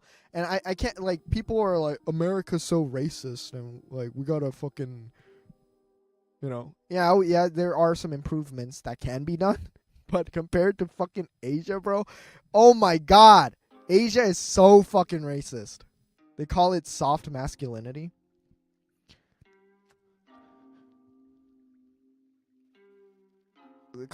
People of color, yes. Koreans are scared of black people. Have you seen that fucking video of like the old Asian grandma and grandpa? A guy like is wearing an Iron Man mask and they scare the grandma and the grandma and grandpa are like, huh? And then he takes off his mask and he's a black person and they're like, oh my god! Have you seen that video? That's literally what fucking that's literally every Korean ever. That's so fucking funny. It's so accurate too. So it's not even a joke. Like, it is that is literally how it is here. They all go poggers when I tell them I'm American. They love white people. Oh my god. Ain't that mostly in non-big cities? What is? I think racism is international. People in my class are racist as fuck. Like it's a trend or something. Racism won't disappear, especially if we don't, like, America is a very interesting place where different ethnicities can come together and still have like a functioning society, at least until now. But it is very culturally open compared to any other country in the entire world. I can't think of any other country that's more culturally open than America. Canada. Maybe Canada. Maybe. Australia, what would you say, family? Is it culturally open?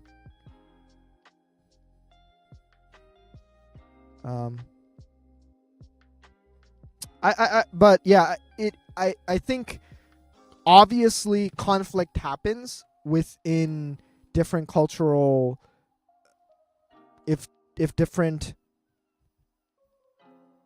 cultural backgrounds clash, but I think in the if you look at the individuals of how open they are to different races, I feel like America has much better open-mindedness when it comes to culture. That Iron Man mask guy has white hands that tricks them. We hate everyone equally. That count.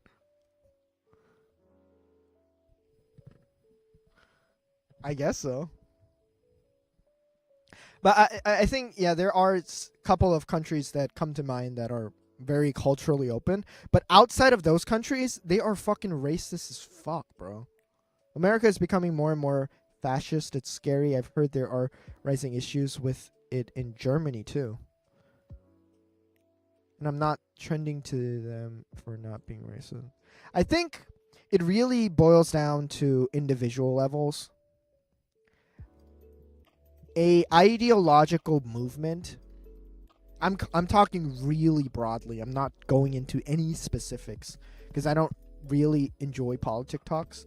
But I think it is a very important conversation to be had. I think if any ideology is being promoted or people are supporting it, it usually means that there is a underlining problem that people are feeling that is not being solved with our current ideology, and that's why people are subscribing to more toxic ideology or more extreme ideology. So I think it's really important, I say this multiple times, that we have conversations about these problems with these toxic ideological people and try to convince them to have a more moderate or more empathetic approach to what they're trying to achieve. Because I feel like that's the problem. Certain issues are not being resolved or talked about within a certain ideology, and that's why people are resorting to more extreme ideologies, which is sad. I think it's pretty sad. Like I honestly feel America and many countries have been secretly fascist, just not so much in the open and just slowly brainwashing us through media rather than all at once like now. So like a good example I bring up is like the red pill community, like Andrew Tate and stuff like that. And a lot of people criticize Andrew Tate for justifiable reasons. I think I'm more interested in not necessarily in what Andrew Tate did right or wrong. I'm more interested in why people follow Andrew Tate. And the reason is people feel men who typically follow Andrew Tate feel unattractive or unlovable. YouTube censoring the bejesus out of me. Use nice words, okay? But they feel unlovable, they feel unattractive to women, and they feel powerless against women. So they subscribe to this ideology where men do have more power than women, which is toxic masculinity. And they enjoy this ideology because it provides a solution to something that they were struggling with that nobody else is really providing. Andrew Tate literally, like, I don't think there's a lot of outsources or sources for men who feel unloved or unattractive can go to in order to feel more powerful other than the red pill community. And I think they are talking about a real problem, but the solutions for that problem is just absurd and it's too extreme to take seriously. But I think that's a good example of a conversation that should be had in more mutual context, but it's not being had at all. And that's why more extreme and more perverted versions of them are popping out. Cultural melting pot aspect of America's most beautiful part of country. KKK was spreading flyers in towns near me 3 years ago. Only American feels the media is there to manipulate them. News can just be news. Take it, grain of salt. It's not hard. They've been there the whole time, but social pressures drove them underground. They have been to public. Nazis in Ohio, KK flyers in Indiana.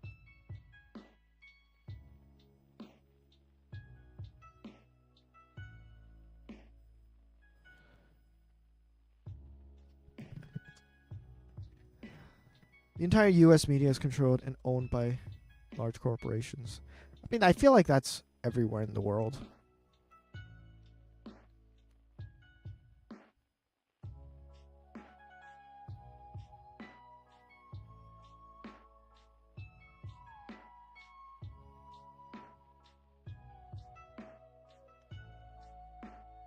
I don't really know how to approach the media problem. Like, I've been thinking about it because, like, so in Korea we have a Fox News equivalent in Korean media where they literally manipulate the news and change it into an interesting approach to the subject. And I've been watching that just to see like what kind of nonsense they're saying. And the problem is that the people who watch that news program, the problem arises because that's the only news source they watch. And if you are a rational, logical person, or just a decent, above average to above average, you have a knowledgeable brain, and you're watching only one news source, then you will believe what they say. Because it's not like they're saying, like, what do you call it? Like, they're not being paradoxical in, like, a, like, definite way. Like, it's not obvious that they're being paradoxical. It's more about, if you look at a step back and then you like see what they've been saying throughout the years, then yeah, it's paradoxical. But like just by looking at it, it is digestible and it makes sense if you're just looking at one news source. And I sympathize with people who only watch one news source and they say the randomest, craziest shit, because they're not being irrational. They're just making judgment based on what they've heard and what they've seen. And, news source is supposed to be the most accurate source you can get. Many young people don't watch mainstream media. We get the truth through social media. That is why they wanted to ban TikTok so badly. Instead, they probably got the CEO to quit, censored everything during that strict ban, and then gave it back to us as if Trump stopped ban. It's all such a joke. I mean, even if people get news from social media, I think the same problem occurs where people are spreading information, and if they're only looking at one-sided information, then they are going to believe it. I saw a couple of non-Trump supporters, like anti-Trump supporters, spreading information about Trump's policies, and it was like very subtle stuff. Like, he said that Trump was going to ban Bibles, so like, oh, any Christians who voted for Trump, good luck for you, because Trump's gonna ban Bibles, and like stuff like that. And it was like it just passes by. It wasn't like he was focusing on that subject. He said that and then moved on to the next. And there were truths to it, but like stuff like those where it is fake news, but it's just so casual that people don't even think about it. The irony of that statement is immeasurable. There's way too much misinformation on social media from both sides, fake news and AI generated. So I have been thinking about like, how can we navigate news? Because I don't think social media or new media is a substitute for mainstream media. I don't think it's a substitute in any matter. I think it can be a addition to mainstream media. I still think that mainstream media is the more believable media because they have actual consequences if they have misinformation. That's what happened with Tucker Carlson. He got fired, I think, from just move into a cave. I'm assuming is a boomer, I'm guessing, because the fact that they don't realize that social media has unmasked so much truth. There's a school system that's actually encouraging schools to use Trump Bibles in schools and dangling a carrot in funding in return of schools using the Bibles. I think it was Texas.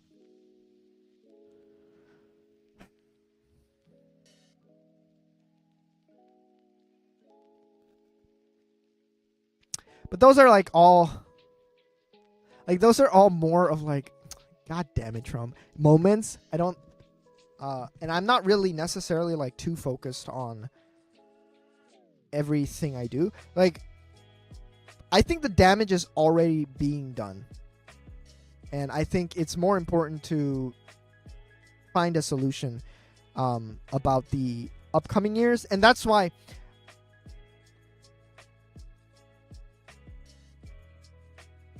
Good, it was Oklahoma. I'm more focused on like what's the solution.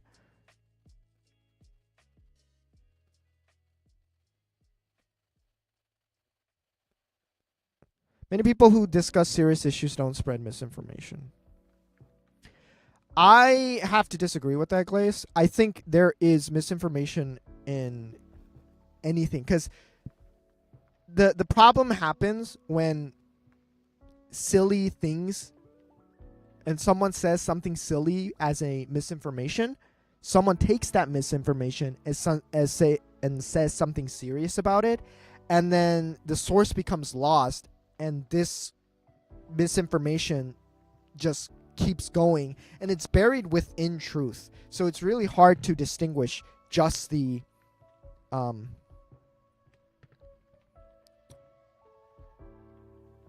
anyway, saying social media has uncovered the truth is crazy. If anything, it uncovers thousands of different truths, and the actual may be hidden amongst all that noise. I see what like both sides are saying. I don't want this to become like a debate or anything, so we'll just drop the topic about social media. I think it's safe to say. I think so. To summarize, I don't want. I'm a Gen X. I don't want like a fight or aggressiveness. So I'm gonna summarize so that both parties are happy about it. I think mainstream media has not been being truthful to the people, and I think there have been lies that been said, and there are big corporations or big people with strong people with powerful influence that are influencing the media, mainstream media, and I don't think that's something that's being debated. I think everyone can acknowledge that's happening. And I think social media does provide a different aspect or different perspective, a different perspective to mainstream media, as in that it's not necessarily influenced by alternative motives.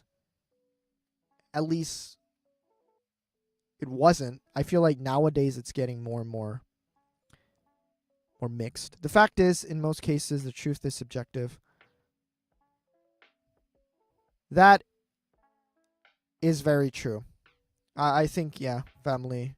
I think that really sums it up. I think at the end of the day, truth is subjective.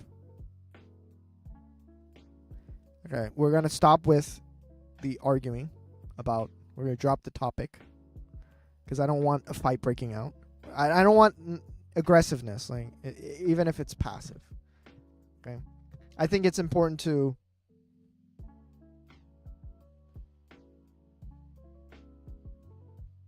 I think it's okay to have disagreements. I'm just defending So we'll stop here with the topic. No attacking here. Okay. No. We'll just stop it here because it's peaceful here. We want peaceful stuff. How do I pronounce the names Diego and Kendo in Japanese? I think it's Diego and Kendo. I guess Diego and Kendo. It's the same thing, I think. But like I said, I think I do believe that the truth is.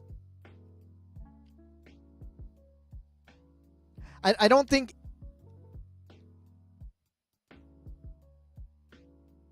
Diego isn't not. No, but they have the. Fuck. Well, I don't really know. Maybe I'm tripping. Mushroom's the Japanese expert. D. How do you spell?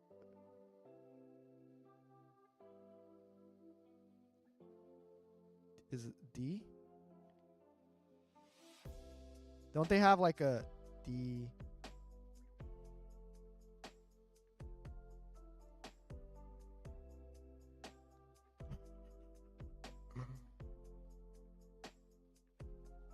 Fuck. D. Oh, fuck. This guy sucks. What's E? The E, and then you have go. There's something missing here. But isn't it this with the little E? No? Okay, never mind. Yeah, whatever. Anyway.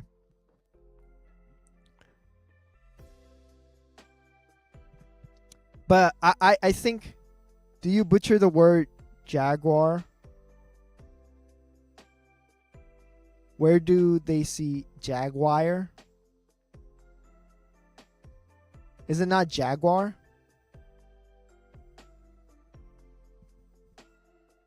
Daigo? You say Daigo? You don't say Diego? Yeah.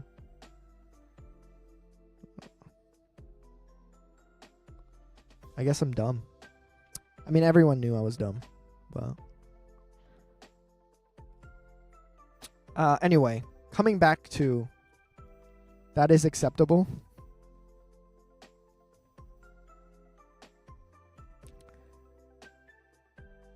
But yeah, I am really, Aliza, hello. Welcome. I am really concerned with social, with news in general. Jaguar or Jaguar, not Jaguar. No one pronounces Jaguar like that. Jaguar,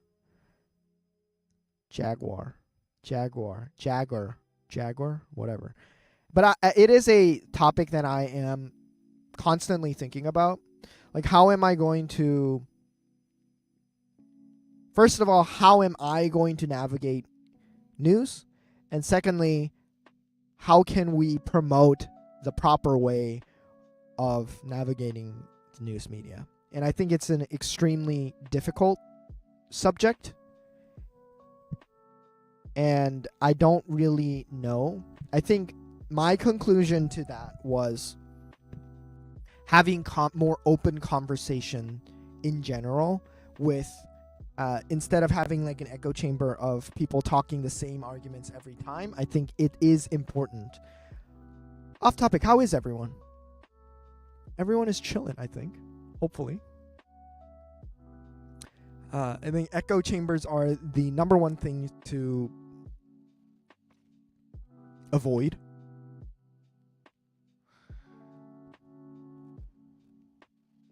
We'll give them Nissan. Aussies mispronounced that. What do they say? Nissan?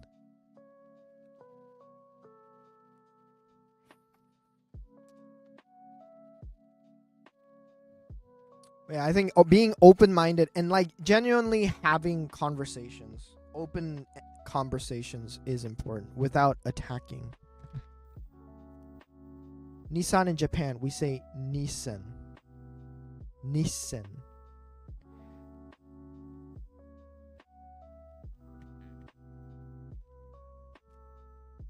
I want to watch The Matrix, but how scary? Matrix is not scary. The Matrix is a really cool movie. It's one of my favorite. If I could chill, I would. Why can't you chill, Eliza? You should definitely watch it, Fee. It's a really interesting story. It is my favorite movie, number 1.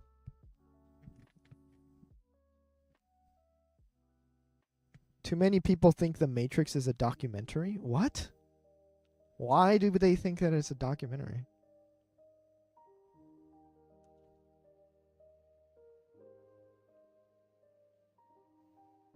Idiocracy is a documentary? I don't know what Idiocracy is. They think we live in a matrix? Oh. The red pill, blue pill thing? It is a good... It is a cool symbol. Like, I think the symbolism behind the red pill, blue pill, and, like, the red pill community, I think the symbolism is good. I just don't think it's, the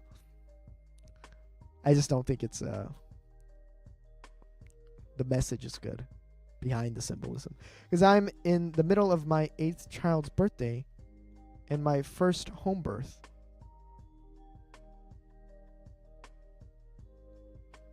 You're in the middle of your 8th child's birth. I don't get it. Wait, what's going on? So you're having birth to your 8th child.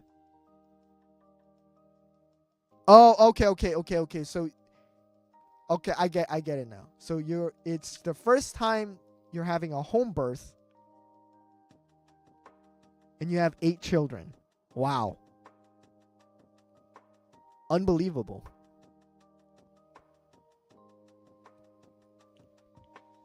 I mean, yeah, props to you. Wow. That's impressive.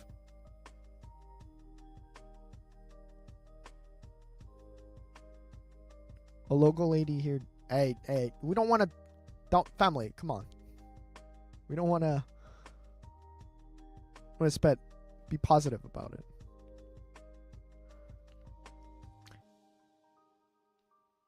Did you watch Mandela Effect or Butterfly Effect? I know I have Butterfly Effect on my watch list. I mean, it just feels out of place, family. I just don't want negativity.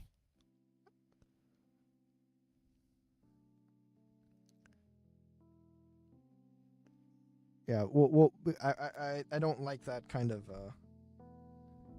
vibes. You're texting in the middle of birthing? Are you in the middle of birthing, or are you carrying? Interstellar is a pretty cool movie. I like that. I'm sad Deadpool is so ew because it's funny.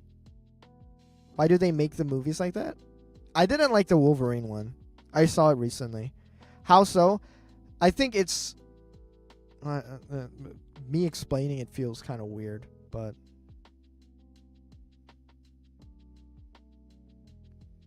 But people being factual is negative? Well, we're not... This is not the news. So, that's why I'm saying, family. I would appreciate it if... people... There is someone in that situation. I'm being informative, okay, but I just don't want that kind of negative. Well, not. I don't know. You know what I mean.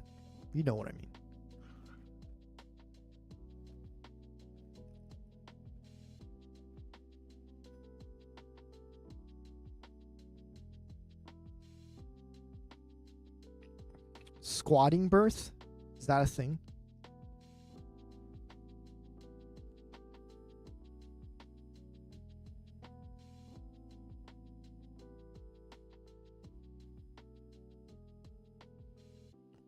I'm not really familiar with childbirth through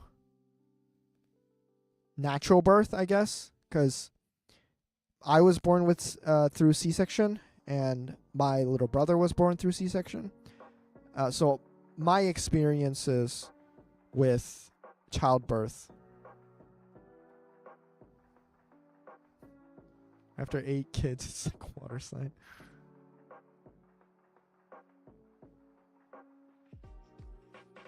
You gotta celebrate when army time is up? I guess so. In a way. Doctors make you lay on your back because it's easier for them, but it's better for moms to be on fours. Ah. The whole reason everyone lays down is to push someone because some old king had a fetish for pregnancy. Interesting. I'm on my knees and elbows like my mom showed me. What about your sisters? My sisters were actually adopted. Fun fact. I don't say it like... I don't hide it, but I don't say it like often. So maybe you didn't know. Never knew. Yeah, both of them are adopted. How old are they now? They are 13 and 14. Or, no, 12 and 13. The youngest is 12. They are little babies. Are you the annoying big brother? I'm too old to be the annoying big brother.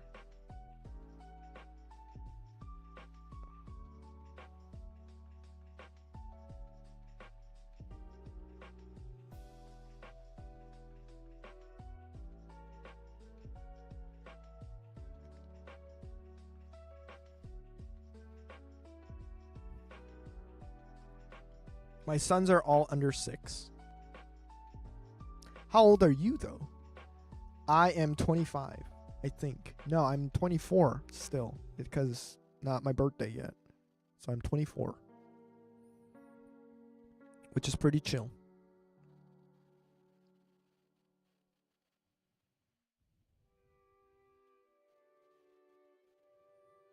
$21? Aliza, you're 21?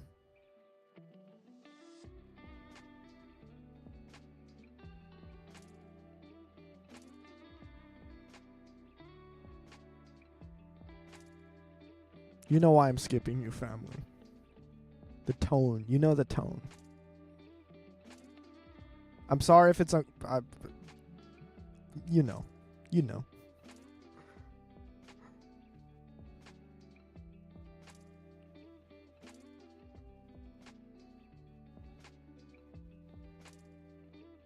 I turned 23 this January. All right, family. I understand, but the tone. Come on. That's how the squatty potty was invented. I understand this is the tone, okay? I will have to time you out if it continues.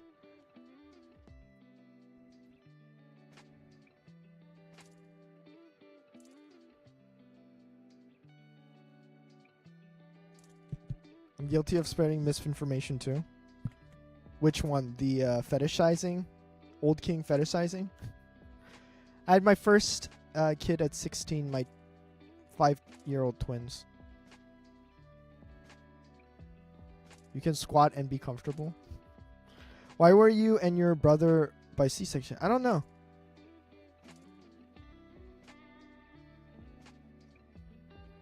What's wrong with the tone? It's just...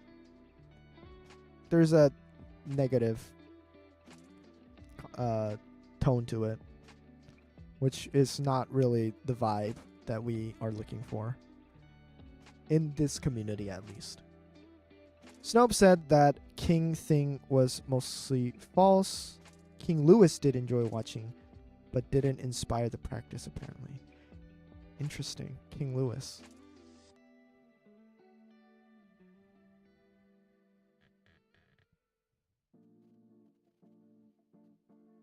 Alright, guys. Alright, stop.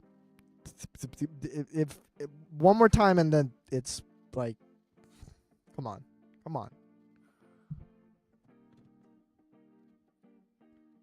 We have to chill. Let's just drop it. We'll clear we'll clear the messages. I don't want to. I will time out anyone who brings the negativeness back. We'll clear, and then starting now.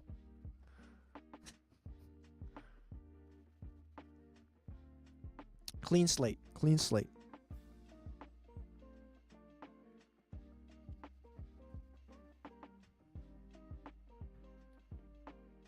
Okay, family. I am sorry, but I will have to time you out.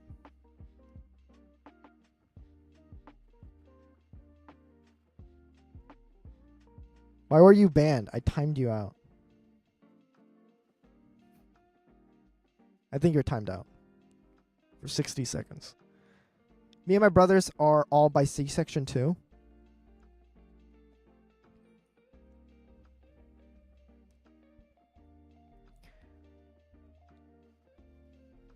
I heard that C-section is not necessarily like... What are the odds of having twins and then triplets? Oh, is that what happened? Damn. I do know that there are certain DNAs that are more prone to have twins or triplets, which is also interesting. I've seen like a documentary. Well, it wasn't like a documentary, but it's like a short documentary about a village that has a whole bunch of twins. Like, the village has, like, almost every family has a twin. Which was pretty interesting. I have no girls. Damn. That is interesting.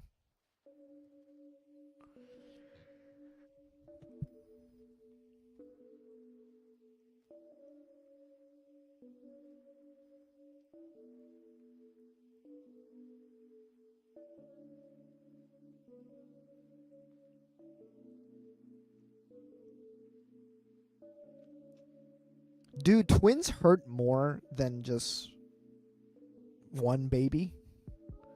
I mean, I would assume so, right?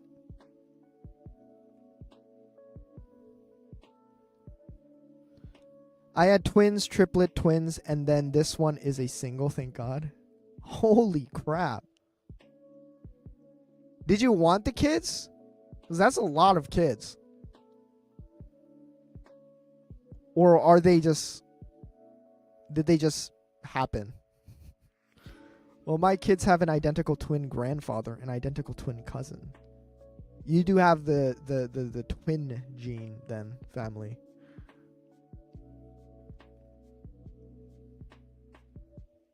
Your daughters are twins too, right? I think.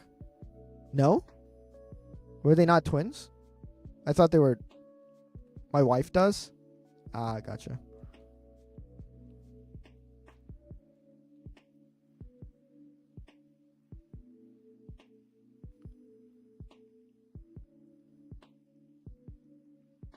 Oh, she said her address? Oh, I didn't even notice. Yeah, you can delete that. That's good. Be careful. You don't want people, weird people. There's weird people out there. Be careful with your information. No twins in my family history at all. We have one. I think we have one twin. They're not identical twins, but they were, what's it called? Like when you, I don't know the word. They were manually made babies. I don't, like a twin. Like they're twins, like two twins. So bipolar? No, I'm bipolar, but.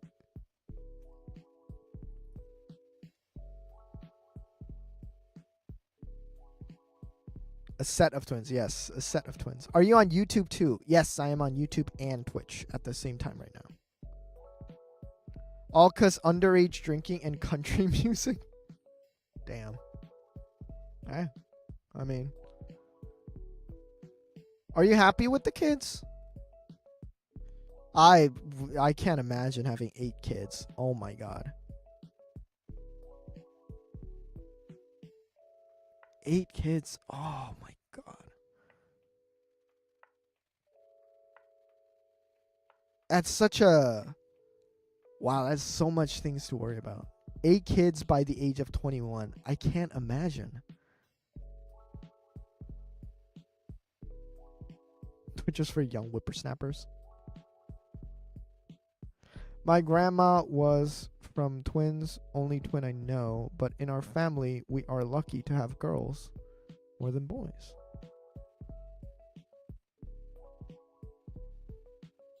You're lucky to have girls. Are girls... Tay, have you ever watched The Loud House? No, I have not watched The Loud House.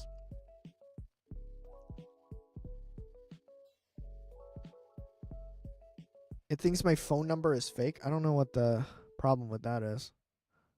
I love my kids and punched a person for yelling at one of my kids. Wow. My good mother.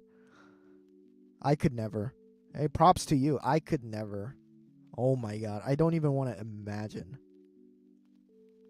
Woo. 8. My phone number. Oh, I think it told me. It was like all the same number or something.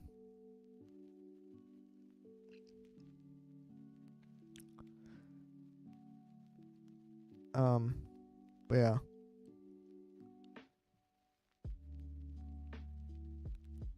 Yeah, I don't even want one kid. I think for me, the pain of having a kid sick or having a kid, the potential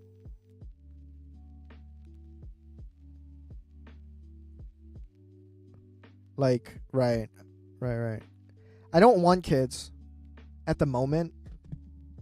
I'm scared of kids, okay? I'm scared. Because I have a hamster. Different numbers, right?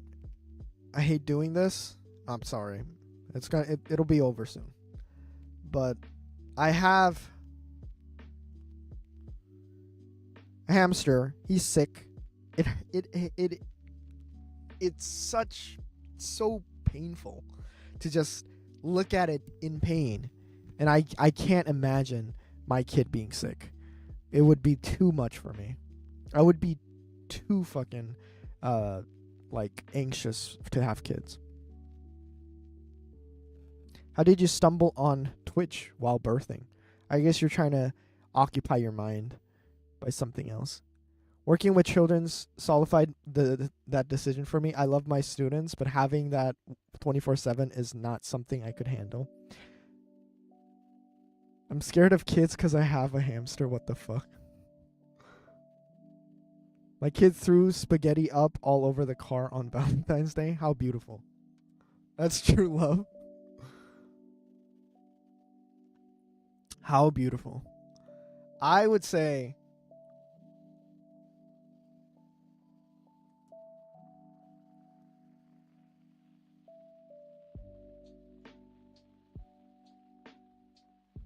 Yeah, I can't. I'm just too pussy. Like, I can't even take care of myself.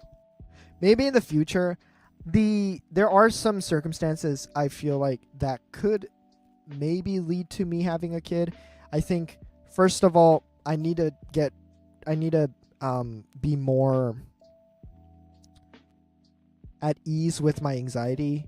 I think that's number one, because I do not think I'll be my mental state would be in a good place if I have a kid with my mental state.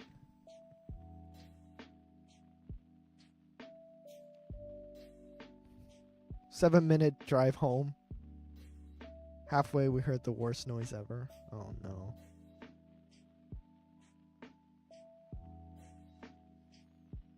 My 5-year-old were born on Valentine's Day.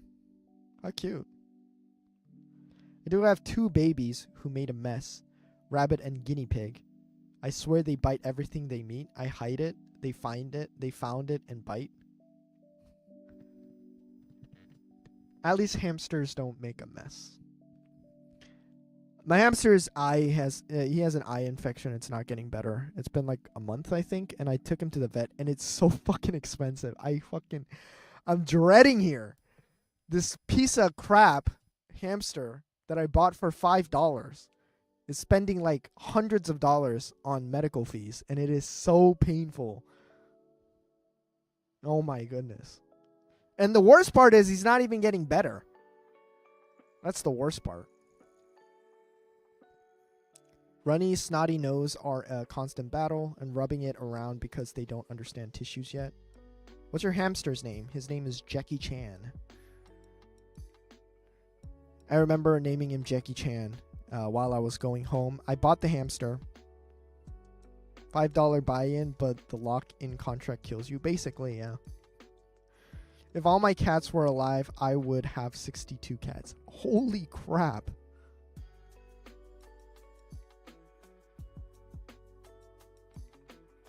You won't. It's a leap of fate. Fee, you're 16. Why are you giving me a life lecture about taking a leap of faith? But you're right. But poor him. But hamsters are too small. And sad that it's too expensive. It's funny and sad that it's too expensive. Jackie Chan, cute. Muffin has never been alone for a second, it seems. Apparently. Oh my goodness. How many cats do you have right now, Muffin? Across the Spider-Verse? Isn't it Into the Spider-Verse?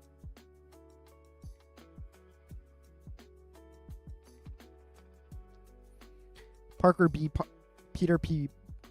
Parker to Miles.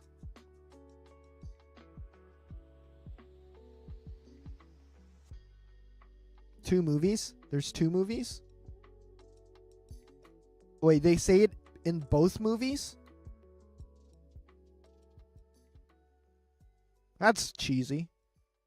Is that the with great power comes great responsibility in the new in the Miles Morales version? I declare any and all movies are in the multiverse.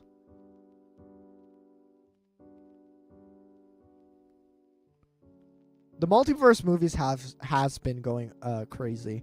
I think the only good multiverse movie, because there were a whole fucking bunch. I think the only good one was Into the Spider-Verse. I haven't seen Across the Spider-Verse, so I can't say it. But the other ones I've seen, like No Way Home, the recent one I saw. What was the recent one I saw? Deadpool and Wolverine. I didn't like that one either. I haven't seen the Doctor Strange ones or the Madam Web one, but I heard bad stuff about it. Let's talk Indiana Jones. In his universe, the Indiana Jones movie doesn't exist, so it's an alternative universe.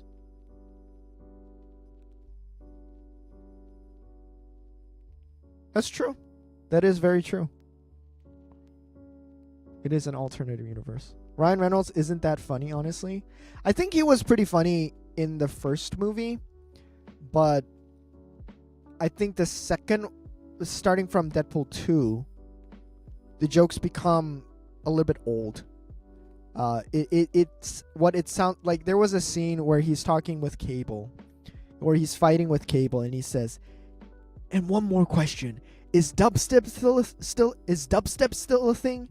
And this was like, how old was this movie? It wasn't like super old. Deadpool 2.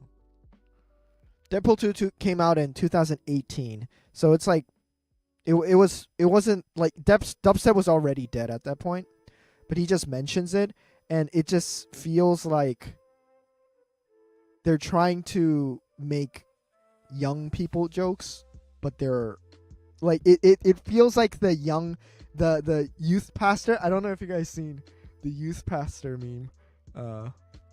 When he calls Wolverine Hugh, that cracks me up. I mean, there are good moments. but I think in overall,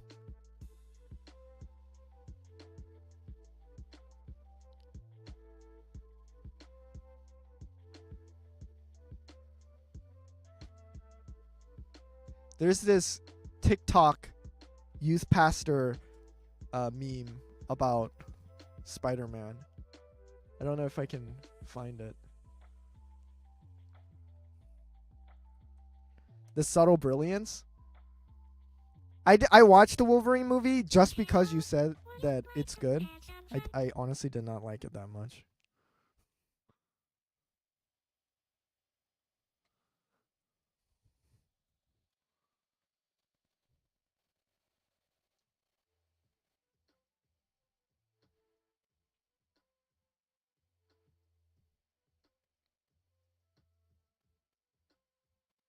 Is it this one?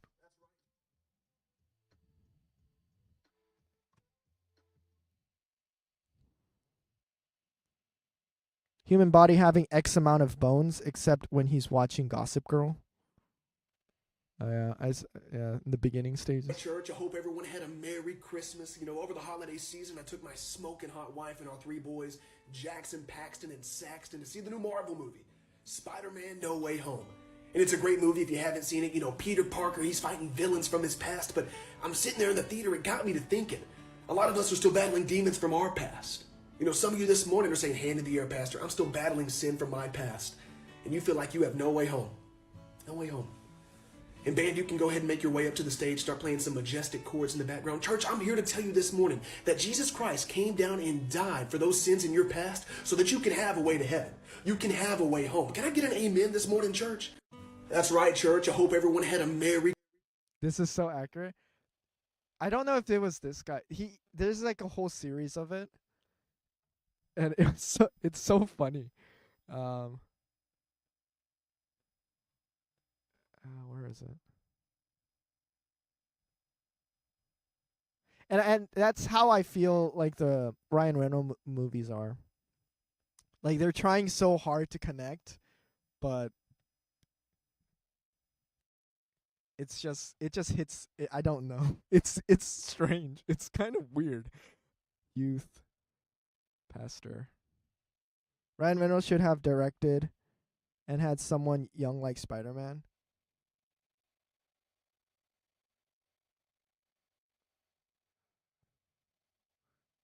It's like So I'm not a big fan of swimming, but I'll get in a pool here and there. But what I don't like about a pool sometimes is how cold the water feels.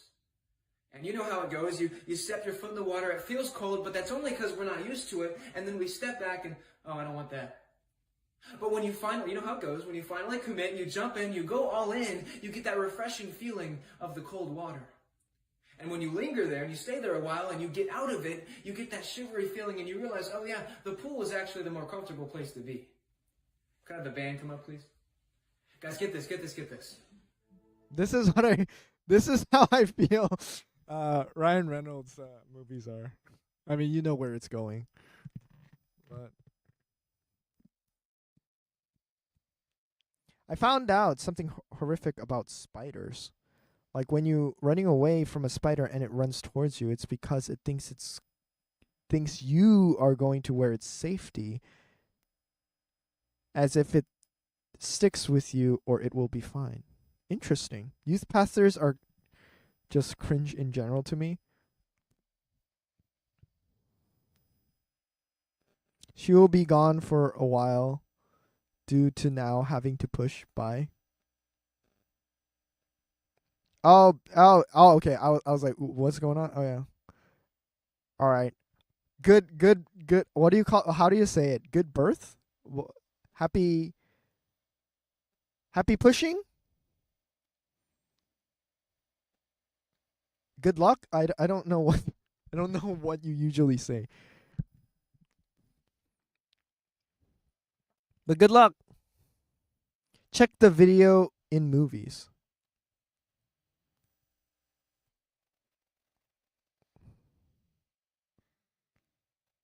They delayed it again. What happened? Like, what happened? Okay, how do we get pushed back from 2025 Actually, no, it was actually 2024, the first one. And then they pushed it back to 2027. And now we just got pushed back again to maybe 2029. What are we doing? Okay, I'm sorry. Okay, if this is still about the voice actor, get rid of him now. I'm sorry, dude. That is such a long time in between a second movie that ended in a cliffhanger to a third. What are we doing? What's actually happening? What happened with the voice actor? Yeah, what happened? I don't know the drama to like. I haven't even seen the second one.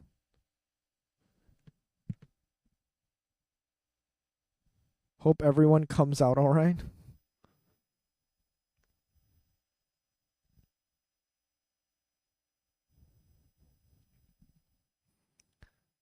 Drama with a co-voice actor? Okay. Interesting. I mean, get rid of them. He messed up. Who? Miles Morales? Or who is the messy upper? Left social media. Wait, what? What's the T right now? Yeah, what's the T? I don't know anything about this. Let's see. News.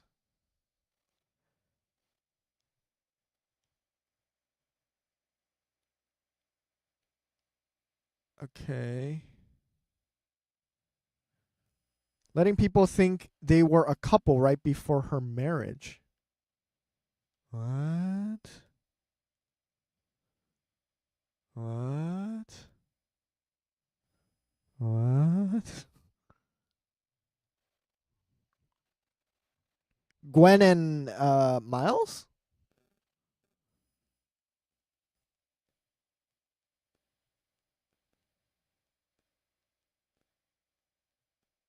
I don't see any news around it. MJ. Mary Jane and Miles? Isn't it cute that Zendaya and Tom went engaged? That is pretty crazy. I can't believe that it just happened. That is such a crazy thing. It just happened. Tom came out of nowhere.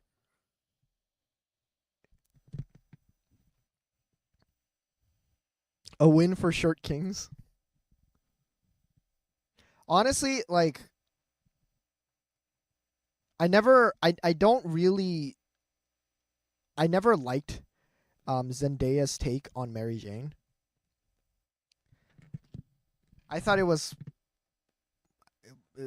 out of place. I don't know. Maybe I was thinking of Mary Jane from like the comics too much, or the other Mary Janes. That I wasn't really happy with Zendaya being Mary Jane, but they apparently have the best chemistry. So, best theme park ride I ever went on: Spider-Man one in Osaka, the fucking Universal, right? I haven't went on that one. I've been to the Universal in Osaka, Universal Studio, or theme park. I didn't get on any rides. I don't remember what I did. What did I do in Universal? I bought gifts. I bought the I went to the Harry Potter place and bought the jelly beans and took pictures with my ex. Yeah. Agree, not a fan of her acting, but she's good with fashion. No, I just don't. I never seen Zendaya before that, so my introduction to Zendaya was Spider-Man, and I wasn't happy with her, so I didn't really like her for a while, and then I started looking at her other works, and I think she's she's chill, but I didn't like the Spider-Man role, but people like it, so. Got any bad beans? Yeah, they got like throw up taste, booger taste. They got grass taste. Yeah, a whole bunch of like weird ass tastes. Saw Greatest Showman on IMAX in Malaysia. She was awesome in that. I have not seen The Greatest Showman. I should. Yumi is actually my second, not that ex. She's my other ex. I don't have a lot of exes. Birdie Bots. Greatest Showman. I should watch that. Every flavored beans. Oh yeah, yeah, that's the one. I had those. And I had the chocolate frogs thing, whatever thing. I bought those. Those were expensive as hell. Oh my god. I don't know why I bought it. But it was worth I guess it was worth it at the time. And then what else did I get? I bought 2 mugs. I bought an Elmo and Cookie Monster mug, and I still use that. So, was it chewy? No, it's actually official jelly beans. Like, they are official jelly beans. Like the brand is Jelly Beans, and they collabed with Harry Potter to make the jelly beans. They have a Funko Pop for the frog now. What? Oh, the chocolate frog? No, it was just chocolate shaped in frog. It was not chewy, which would have been cool. It's a cool if they made it out of mochi or something like that. But no, it was just hard chocolate. And they had like the little card inside, the hologram card of like the professor of Hogwarts. They had that. Let me see if I can find some pictures. I don't want to show. I think most of the pictures I have of Universal, I took it with a friend, so I don't think I can show those. I really miss Johnny Depp in movies. What's Johnny Depp been doing after the whole incident with Amber Heard?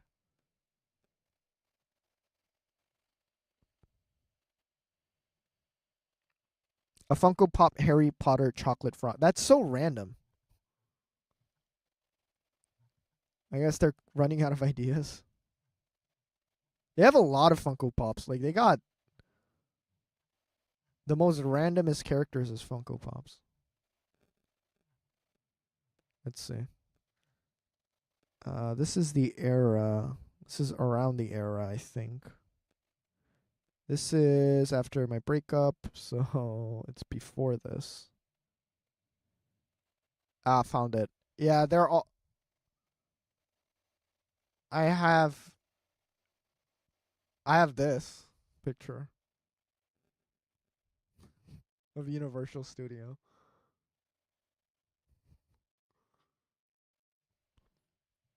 I just know his daughter went popular thanks to Nosferatu. Did you see? I did not see that.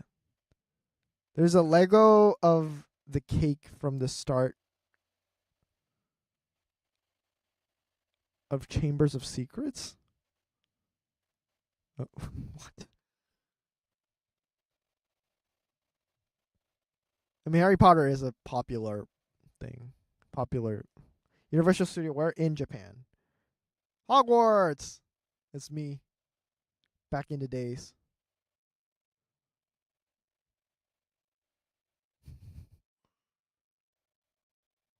Got a similar style to now.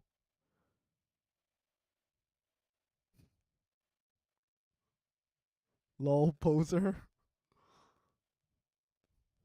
Yeah. Let's see what else we got. I like to do like crazy poses, like model poses. This was Universal too, I think. But my friend was really bad at taking photos. He did not know how to like angle it properly. This is the actual photo he took. Like, what the fuck is this? The cake Dobby dropped? I don't remember. You ate that up? I like this one. This one I'm like, damn, bad boy vibes. The Asian squad and all. Did you go with your friends? No, it was a school trip. We went as a school to. I don't remember where this was. It was Osaka. I remember that much. The streets of Osaka, where Mushroom will be staying at. Well, not this area. This is like a super commercial area. Yeah, it's Dotonbori, you know. He thought he was fresh as fuck. I've never had a school field trip on a plane, just the bus. We had a lot of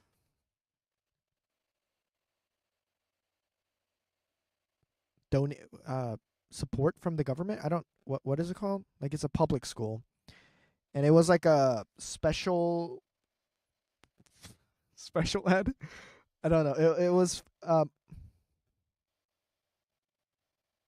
like I don't know what to call it, but it's like a foreign language high school. So it was catered towards language acquisition. The school was funding. Thank you. A school day trip to Osaka. See confirmed. Korea, Japan, same country. Funding. Yeah, we had a lot of funding for language. So a group of people went to Japan. A group of people went to Russia. Actually, forgot where they went to. Moscow, I think. They went to Moscow, I think. And there used to be a group that went to Arab, but it was time of war and shit, so we didn't go there.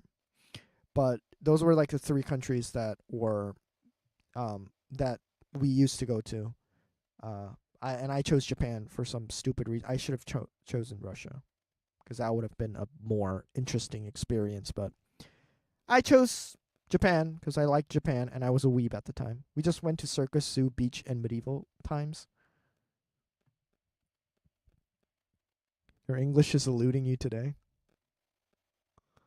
My English is definitely my English skills are definitely not getting better. Let's see what else we have. I have this random school. I forgot what school this was. It was like a pretty big school in Japan. It was like a really famous school in Japan. Fuck. Oh, what's the school name? Damn, it was like ranked really high in Japan. It wasn't Dokyo. But anyway, I went to that. Japan was the best choice.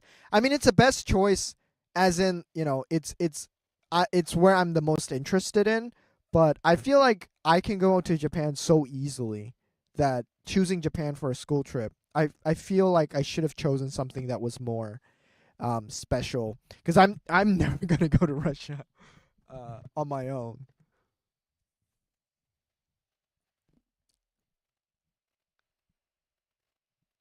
Here's another photo of me eating takoyaki.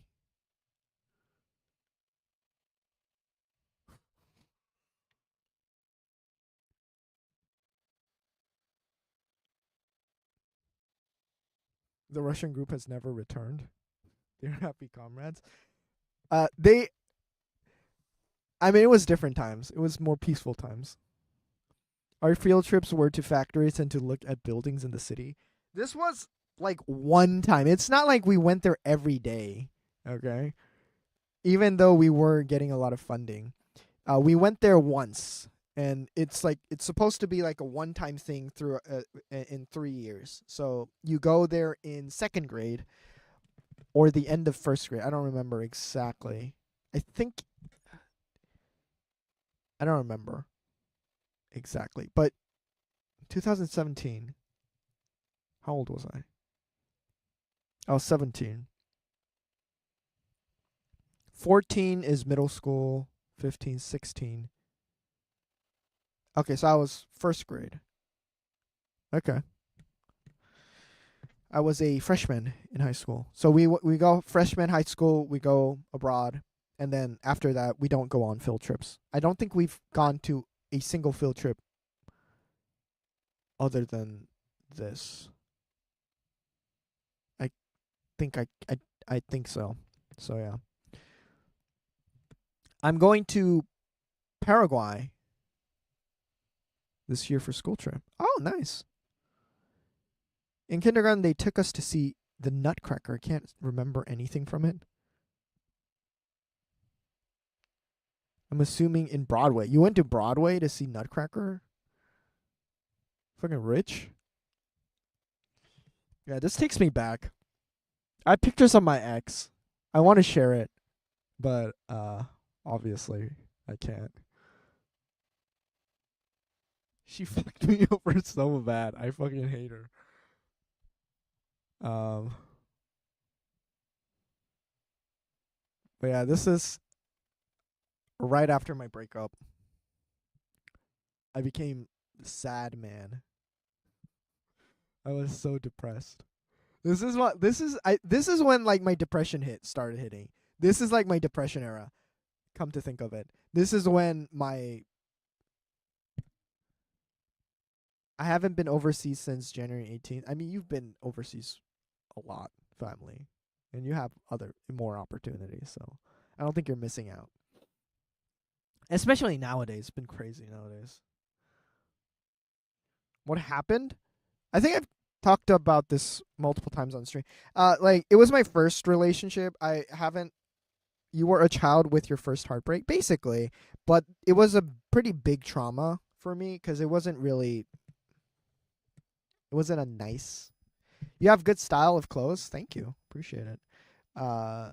So what happened? Like a brief version of it. First relationship. First kind of serious relationship. I am a very anxious person, and I didn't know that until the relationship happened. And I was like constantly anxious, so I annoyed her, and I can, looking back, I was annoying her, and she didn't know what to do. So it was mutual. The breakup was pretty mutual. I was like, I can't handle this, like I'm too anxious, and she was like, yeah, it's getting annoying, so I don't think I can do this. And we ended the relationship, and after that I was really struggling to get back on track because, like, I don't know if you, because like we're in the same school. I had to see her every day, and me being like the anxious attachment style, I was like really struggling with the breakup, and she was more dismissive, so she was better at dissociating with her feelings, so it was easier for her to not be influenced by me. And she said a lot of mean things, and she tried to like fuck me over, as in like she wanted to really like hurt me after the breakup, because I guess she wasn't happy with how the relationship went. So she said a lot of mean things. She did a lot of mean things. She tried to make me jealous, like purposely talking to people that I hate or did not like, or had beef with, and like purposely befriending them, hanging out with them, spending more time with them, and stuff like that. And it's very childish, and looking back, it's not, I don't blame her for anything, but the trauma that it had brought me, because especially I didn't really have the support to go through it. I was alone. I didn't have a lot of supportive friends. My friends made fun of me for it, which is fair. And yeah, that happened.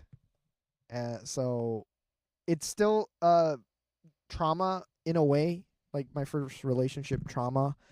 I think a lot of my anxiety and my depression comes from that era. But I'm not like too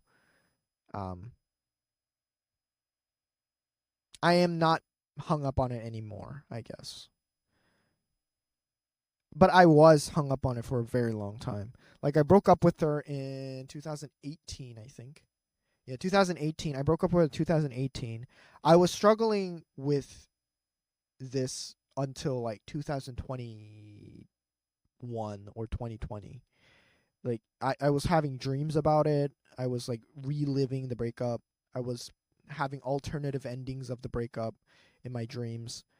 And sometimes I still like she pops up, but it's more of like we are um in peace now and we just like acknowledge that we broke up and we're friends nowadays. But back in the days it was really bad. But the day I moved out from my ex-wife's place, we never saw each other again. Haven't spoke in 16 years. I mean, that's fair. I don't think you should. I mean, if you don't need to talk with your ex, I don't think you should. But I think because I was in a closed place, my school, and it was a dorm school, I didn't have access to the outside world. I had to see her every single day. I would say almost 24/7, except obviously when I sleep. That's how friends work. They did their job. They're young, but they shouldn't be laughing. I mean, that's a joke. That's obviously a joke, but honestly, I wasn't really like it's also like Korean culture.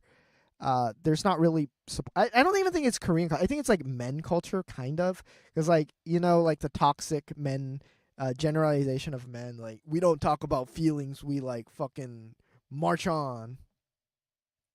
She still lives in the same place under her mom's with one kid. It suits her right. uh but I think that's what happened, like toxic masculinity. And it's very subtle. It's not like I'm a man, I'm gonna fucking march on, and then my friends were like, yeah, you're a fucking man, you don't have time to fucking cry. It wasn't like that. It was very subtle. It was like, fuck, like, god damn, like I don't have any support. And that's literally how it goes. It's just like, god damn, man, like fuck. The first one is right.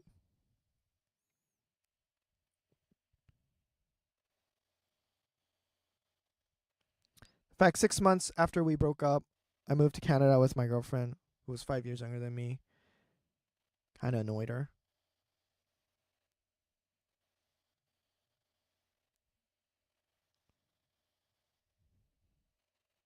Oh, yeah, obviously that's going to annoy him.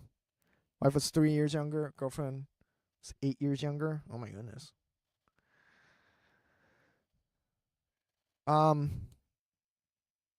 You should have had some support. But how's Kayla doing? Kayla's chilling. She's doing good. I think that era really like fucked me up real good. Mentally, and but thankfully as well, because I was so fucked up, I started looking for solutions, and the solutions that I found are pretty useful, and I think they are tools that more people should know about. So I am a really big advocate of relationship advice and teaching relationships, relationship, or not relationships, but not just relationships, but basically like human communication techniques. I think they are a necessity for a healthy lifestyle. I think there is a time you should be sad and miss that person because it shows you love them. Shouldn't be for too long because you still need to focus on self. Mental and physical health, so like 50-50. Speaking of Hooters, the girlfriend could have passed their anniversary show. Okay. Yeah, I see what you mean. But how long was your relationship? It was a really short relationship too. It wasn't really long. I think like 3-4 months. But it was my first relationship. It was a very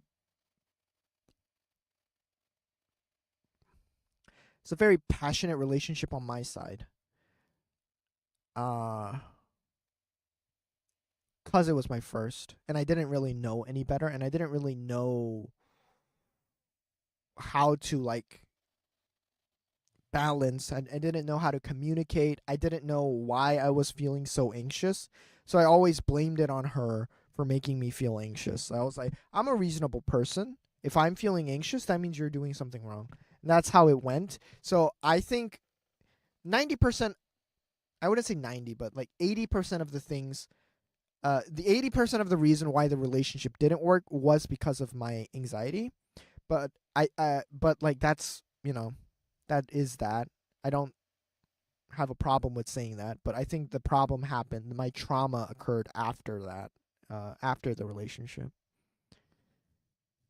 You were struggling with maybe insecurities. I don't think it was insecure. It was just anxiety in general. Um, and I didn't know how to communicate them properly. Relationship with Kayla is the longest. Yes, it is. I don't think I'm gonna break the record. I think we're gonna settle. We're gonna touch ground with Kayla because it's been 3 years, I think. 3 years. 3 years in a long distance relationship. So I'm pretty sure it counts as more.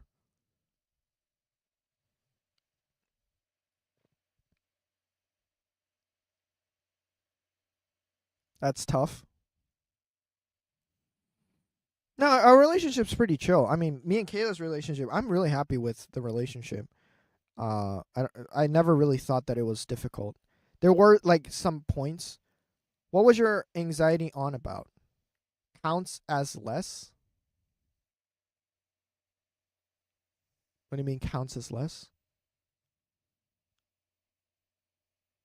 But anyway, um, that's like a week in real relationship time. I mean, after you get married, then yeah. Doesn't the long distance make it hard though? In the beginning stages, when like you're very lustful in a way, and you're like craving physical connection, then yes, it does take a really big toll on you. But after a certain point, it becomes more regulated, and then you don't really have that. Um, you don't really like cry at night because you can't see each other. At least for us, it didn't happen.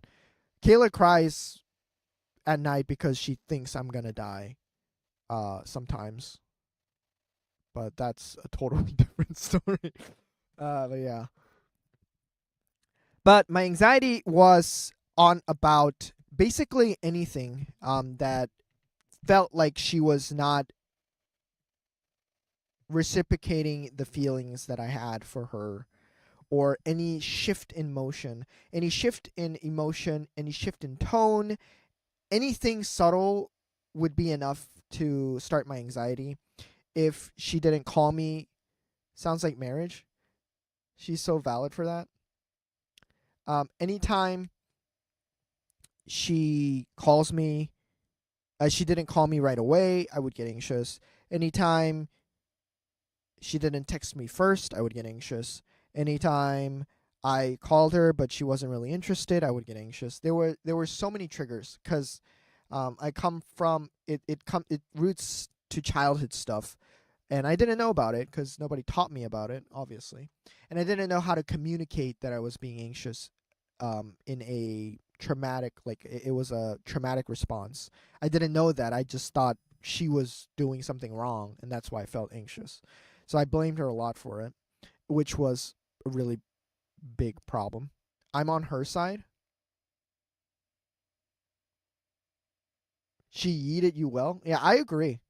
I agree. I mean, like, I have no defense when it comes to that because I had a lot of anxiety. I didn't have a lot of knowledge about my emotions at the time. And obviously she didn't know either, so she blamed me. She thought I was trying to harm her or hurt her, and she thought I was crazy.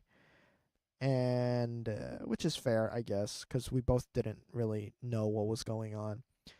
It was first relationship for both of us, at least. So that happened. And I learned from that, and now I know that my anxiety comes from lack of certainty, as in conditional love. I've grown up with a feeling of conditional love. I wasn't really raised in a unconditionally loving family, which I I believe that my family is unconditionally loving, but the expressions were not unconditionally loving. So, for example, if I did something wrong, then I would not I felt like I wasn't loved if I did something wrong, and I was only loved when I was doing stuff that were good. And I think it's important for, at least during the childhood, that even though a kid does something wrong, you when you punish them or educate them, you still need to show them that they are loved. But I think that was kind of absent. I don't really know the exact ins and outs of what happened. Do you think your negativity towards the Japan trip was due to that happening at the time? Every Asian kid feels that, right? I mean, yeah, exactly. And I think that's a problem in general in Asian society. I think Asian families are definitely more harsh than other countries. It sounds like you learned and grew from that experience, so that's a net positive. Yeah, I agree. That's ingrained. Right, and I definitely feel like that should change. But I don't really have negative feelings towards the Japan trip. I just wish I went to Russia. That's just it. I enjoyed it enough. It wasn't like a negative um trip, Japan trip. And the bad stuff happened after the Japan trip. Take this with you for if you ever get to be a dad. He is pushing this fatherhood on you. Yeah, I can feel it. But that happened, and so anxiety was a big problem. And I didn't know how to calm it or soothe it. He wants to be an ant. But with Kayla, I would say that in general, she does make me less anxious than anyone ever, which is also great. But I still do get anxious time to time. But thankfully, from what I've learned in the past, I've learned how to communicate my anxiousness without blaming the other person, and ask for reassurance or ask for the things that I need in to soothe me from my partner. And Kayla is open to giving those things that I ask, and it's not really anything hard. It's just when I'm feeling anxious. Hey, I feel anxious when this is happening. Can you reassure me by saying blah blah blah or something like that? And it works 99% of the time. Obviously, there are times where it's not enough, but I think 99% of the time it works. So my relationship with Kayla has been really stable. There weren't a lot of like really bad moments. There were fights. I mean, we did have our arguments, but they were all dismantled within that day, which is like a couple hours, like 2 to 3 hours. I don't think it lasted longer than a day ever. So those are all good for me. For me, all the bad calls, lost opportunities, and failures led to the twins. So their birth is like an unchangeable flashpoint, unchangeable moment in time. Right, and that's how I feel too, family. I feel like all the negative experiences that I've had accumulated brought me to this point in life. And I am very happy with at least the people in my life. I don't know if I'm like super happy with like where I'm at physically, like environment wise, but the people around me, I am happy for meeting them and having them in my life. So I'm pretty happy. I think it's all net positive at the end of the day. I think it worked out fine. At least for now. We'll see what happens in the future, but at least for now. You guys look so perfect. I envy. Thank you. I think if I met Kayla before I met any of my exes, I would definitely not have been able to sustain this relationship because just of my anxiety. My anxiety is too bad. Like, it is extremely bad. I don't know how to explain it. You haven't truly lived until you order those damn tacos to be delivered. Yeah, probably. I should definitely order those tacos.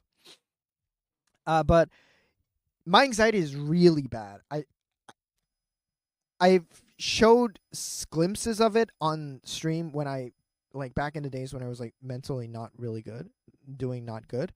But I haven't really, like, showed how I actually am. Like, it's really bad. It's, like, I become a totally different person. I haven't had that in a while, but the pain is physical. So the other girls were just practice run beta tests. In a way, I guess. I mean, I was serious with all of them. I was trying to genuinely, like, make the relationships work, but I just didn't have the necessary tools, I guess. And with Kayla, I have the knowledge that I need. I've been hospitalized 3 times with anxiety. Oh my goodness. The problem with my preaching to the choir, my guy, the problem with my anxiety is that it only occurs, well, nowadays it occurs in different situations too, because of my career and stuff. But back in the days when I was a student, my anxiety only occurred in relationships, which was fucking insane. That was, like, horrible. I would be doing great in life, and then anytime I enter a relationship, it would just fucking, like, trash every progress I've made till that point, because I would just, like, fucking die.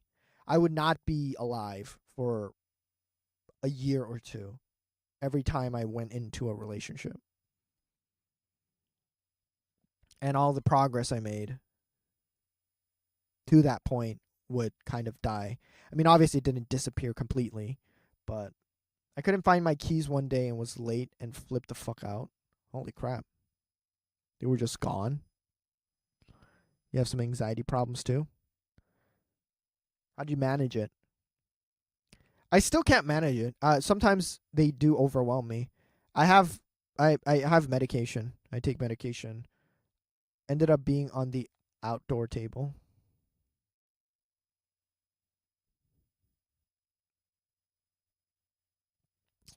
But yeah, I take medication, and I'm trying to do more mental health stuff, like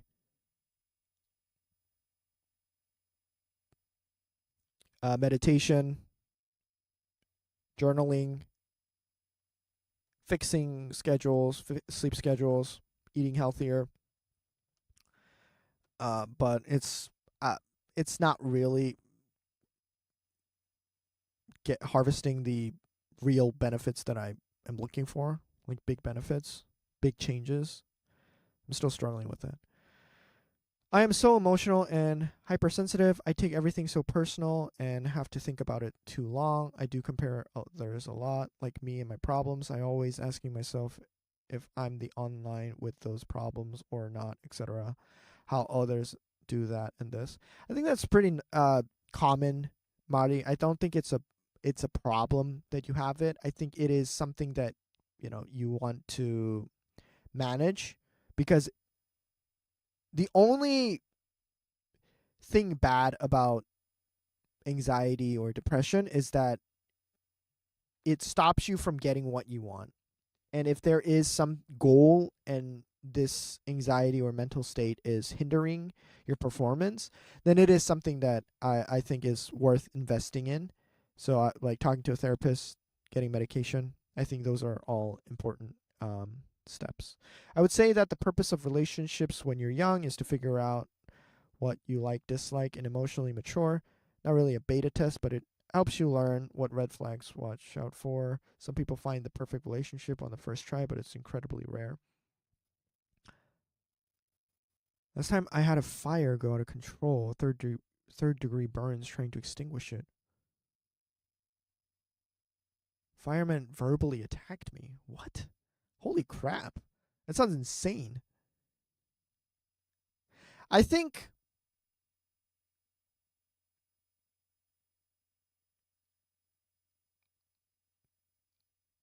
when you're young,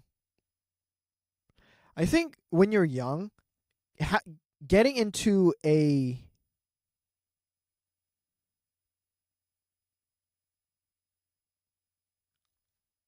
exclusive relationship can be kind of tricky, mostly because we're not really well equipped especially when you're young. You're not well equipped with setting boundaries, knowing how to communicate how you feel emotionally and stuff like that. I think educating kids on those subjects first is much more important. And if that is done, then I agree with Mushroom that, it's like you're just testing, or you're practicing, or you're, trying to figure things out. But without that, I just feel like you're heading into the forest without any equipment. It just feels like you're not really gonna be it feels like you're gonna do a lot of useless trial and error that can be prevented so easily if the kids have education, which I feel like the schools should be providing. But since the schools aren't going to be providing it, maybe the parents need to, but that's not really happening either. So I agree in general that it should be like a period of you figuring it out. But because the kids are not equipped with the right tools, it just feels too dangerous for me. So if I have a kid, I think I would like educate the heck out of him. Well, when it comes to like emotional communication or relationship boundaries and stuff like that, I would educate the heck out of them, because it's just so dangerous. Like the amount of trauma that people can get into, and the dangers of getting into like a toxic relationship is so immense. But I feel like people are like, "Oh, you're just in a toxic relationship, and you just get out of it or something," and it's like whatever. And I think they don't really see the consequences of it as big as I do. At least that's how I feel. I feel shy to talk to therapists and kind of scared. I don't know why. That's because I don't think you've met the right therapist, because the right therapist will feel like a friend. They're not your friend, but they will feel like one. But Kayla, I've recommended Kayla to get therapy, because in general, I go to therapy as well. I think therapy in general is good, just to have someone to talk to about your problems that can give like professional advice. I think it's important. But obviously, Kayla doesn't like therapy either. She doesn't like opening up to people, and she doesn't like having a specific time sitting down with them and getting into that serious talk. So we looked into some therapy services, and there's something called BetterHelp. Some people don't like it, but it's basically a text service. You pay weekly. It's like $60 a week, I think, or something like that.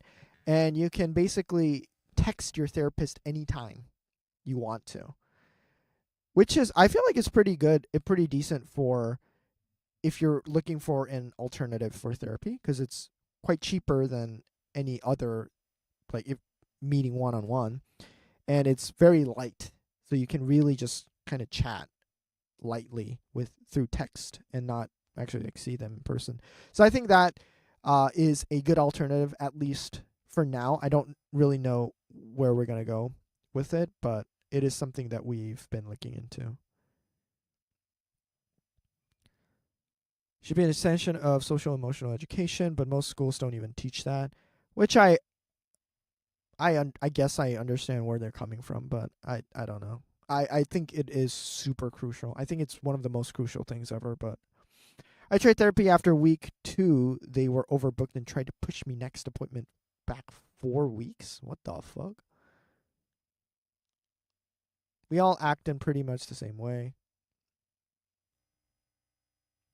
You can't dismantle my brain and poke and prod and tell me we will pick this up in 5 weeks. That's true. That's kind of bullshit. That is definitely bullshit. I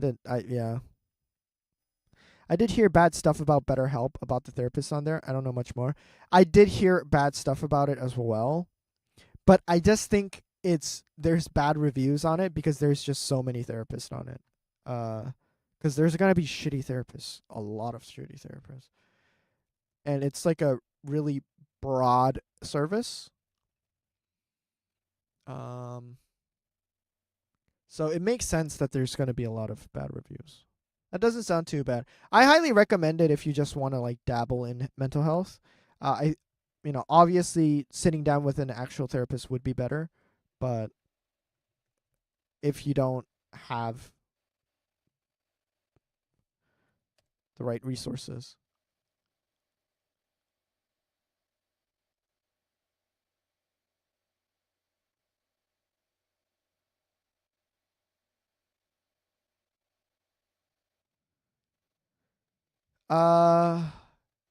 BetterHelp allegedly sharing its customers' personal data with third parties.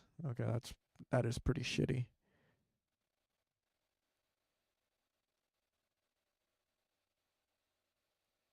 Oh, yeah, it's okay. That's why.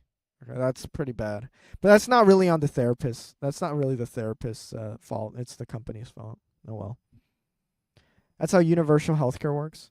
They are the Fiverr of therapy. I mean, Fiverr's pretty good. It's better than nothing. I genuinely think it's better than nothing. If you meet the right person. I heard and it's pretty easy to find like a decent person. It's hard to find like a really good therapist, but I think a lot of therapists are like decent. And if you don't like them, you just quit. So I heard they make it hard to cancel, and the therapist qualifications are a bit subpar. So selling data like every other company, I mean, that's true.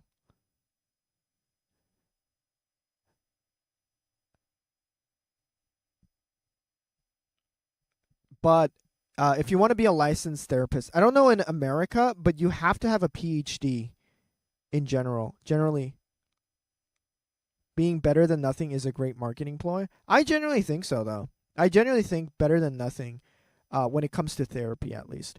There are exceptions where there's this therapist that ruins your fucking mental health because they're evil and they're like that shitty. Obviously, but like I don't think that's really common. I feel like that's so rare that you went to see a therapist and they made the situation worse. I feel like it's either nothing happens or you get better. So I feel like therapy, at least maybe it's just me because I've never really had a bad therapist. I've had a lot of therapists in the past. I've had if you even count like single therapy sessions, go to your bartender instead.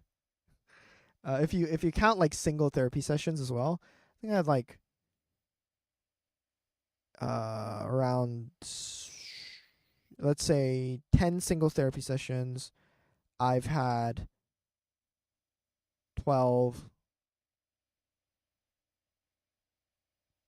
13, 14. I would say I had like 14 different therapists that I talked to. And I think like only one person was kind of like, I don't like him. But everyone else, the other 13 people were pretty like helpful. Like they actually helped me. So I have really good experience with therapists, and they've all helped me at least ease my anxiety. Do you do weekly appointments or do every 2 weeks? I do 2 weeks nowadays, but I'm going to stop because of my American trip soon. And after that, I'm going to think about what to do. I'm thinking monthly because I do want to continue therapy because I think it's just good to just generally check in with a professional. It's like a life coach kind of, but a more happy life coach. When are you leaving? It's a secret. It's a secret because I'm gonna surprise Kayla. I've had some terrible therapists who were actually qualified too, though. Trigger warning: there was one therapist who told me after I was raped that she concentrated on what I could have done differently in the situation.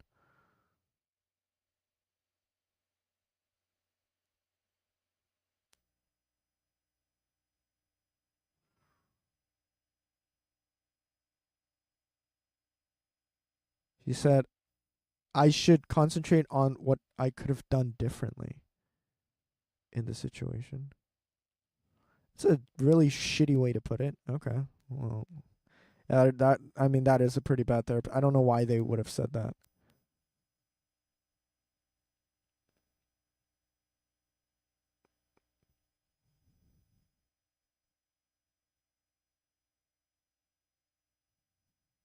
Yeah, that's a really shitty thing to say. I don't know. I don't even know what she was trying to get at. She was probably trying to do something. I don't know what she was trying to do. It's just incompetent. I feel like she was she new or something? Like what the fuck? Or was she like super old? You're gonna be on the plane pretending to be home, basically. I can't understand her angle. I mean, I don't know. I mean, I hope that she had good intentions, but that was really not the way to approach it. Was still in shock and ended up being suicide because I thought it was my fault. Anyways, she was like in her 30s. She's probably a new practitioner. At least new to that subject is what I'm guessing. I think she wanted to, like, usually what happens, like, you learn stuff from therapy and then you don't know what to imply in what situation. I guess that's what's happening, because there are situations where you focus on, okay, so this bad thing happened. Instead of like focusing on the bad thing, let's think about what we can do better next time. Like, I think that's kind of what she was trying to do. I don't know why she took you back to that situation though. I don't know why. That's weird. Anyway, surprising your long distance partner by just showing up randomly. That's never gone wrong in history. It's not my first time doing it. It's like what do you call it?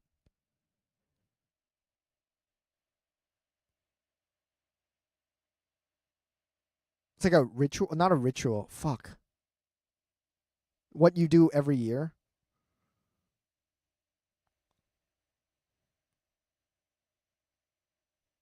Last time was so good. We were worried about you. Why were you worried about me?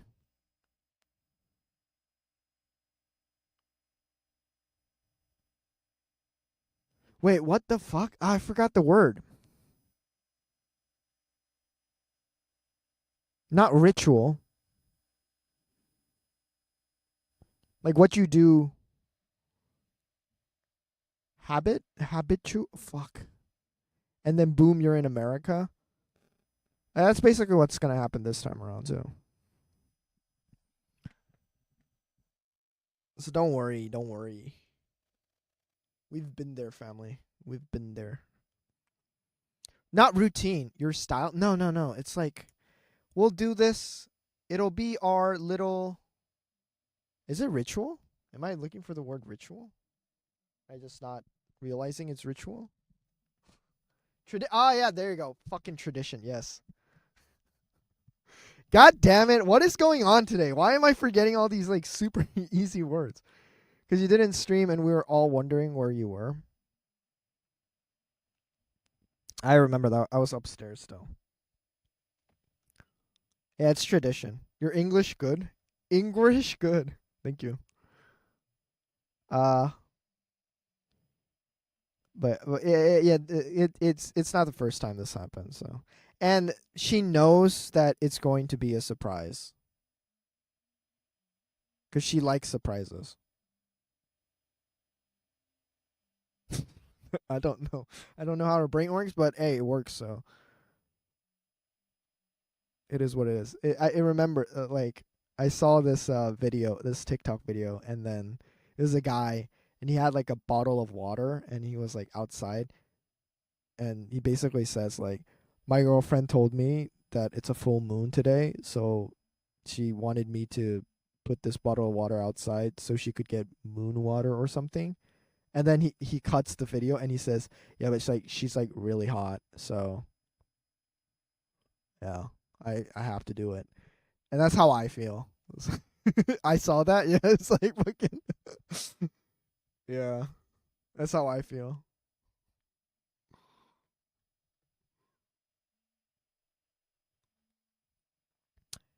Anyway, I think I'm gonna end the stream here, guys. He'll go far, right? Thank you for joining, everyone. I appreciate it. Hope you guys have a wonderful week. And I will see you guys next week.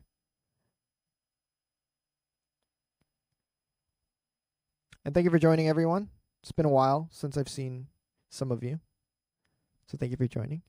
Have a nice day. And we'll talk to you guys soon. Peace.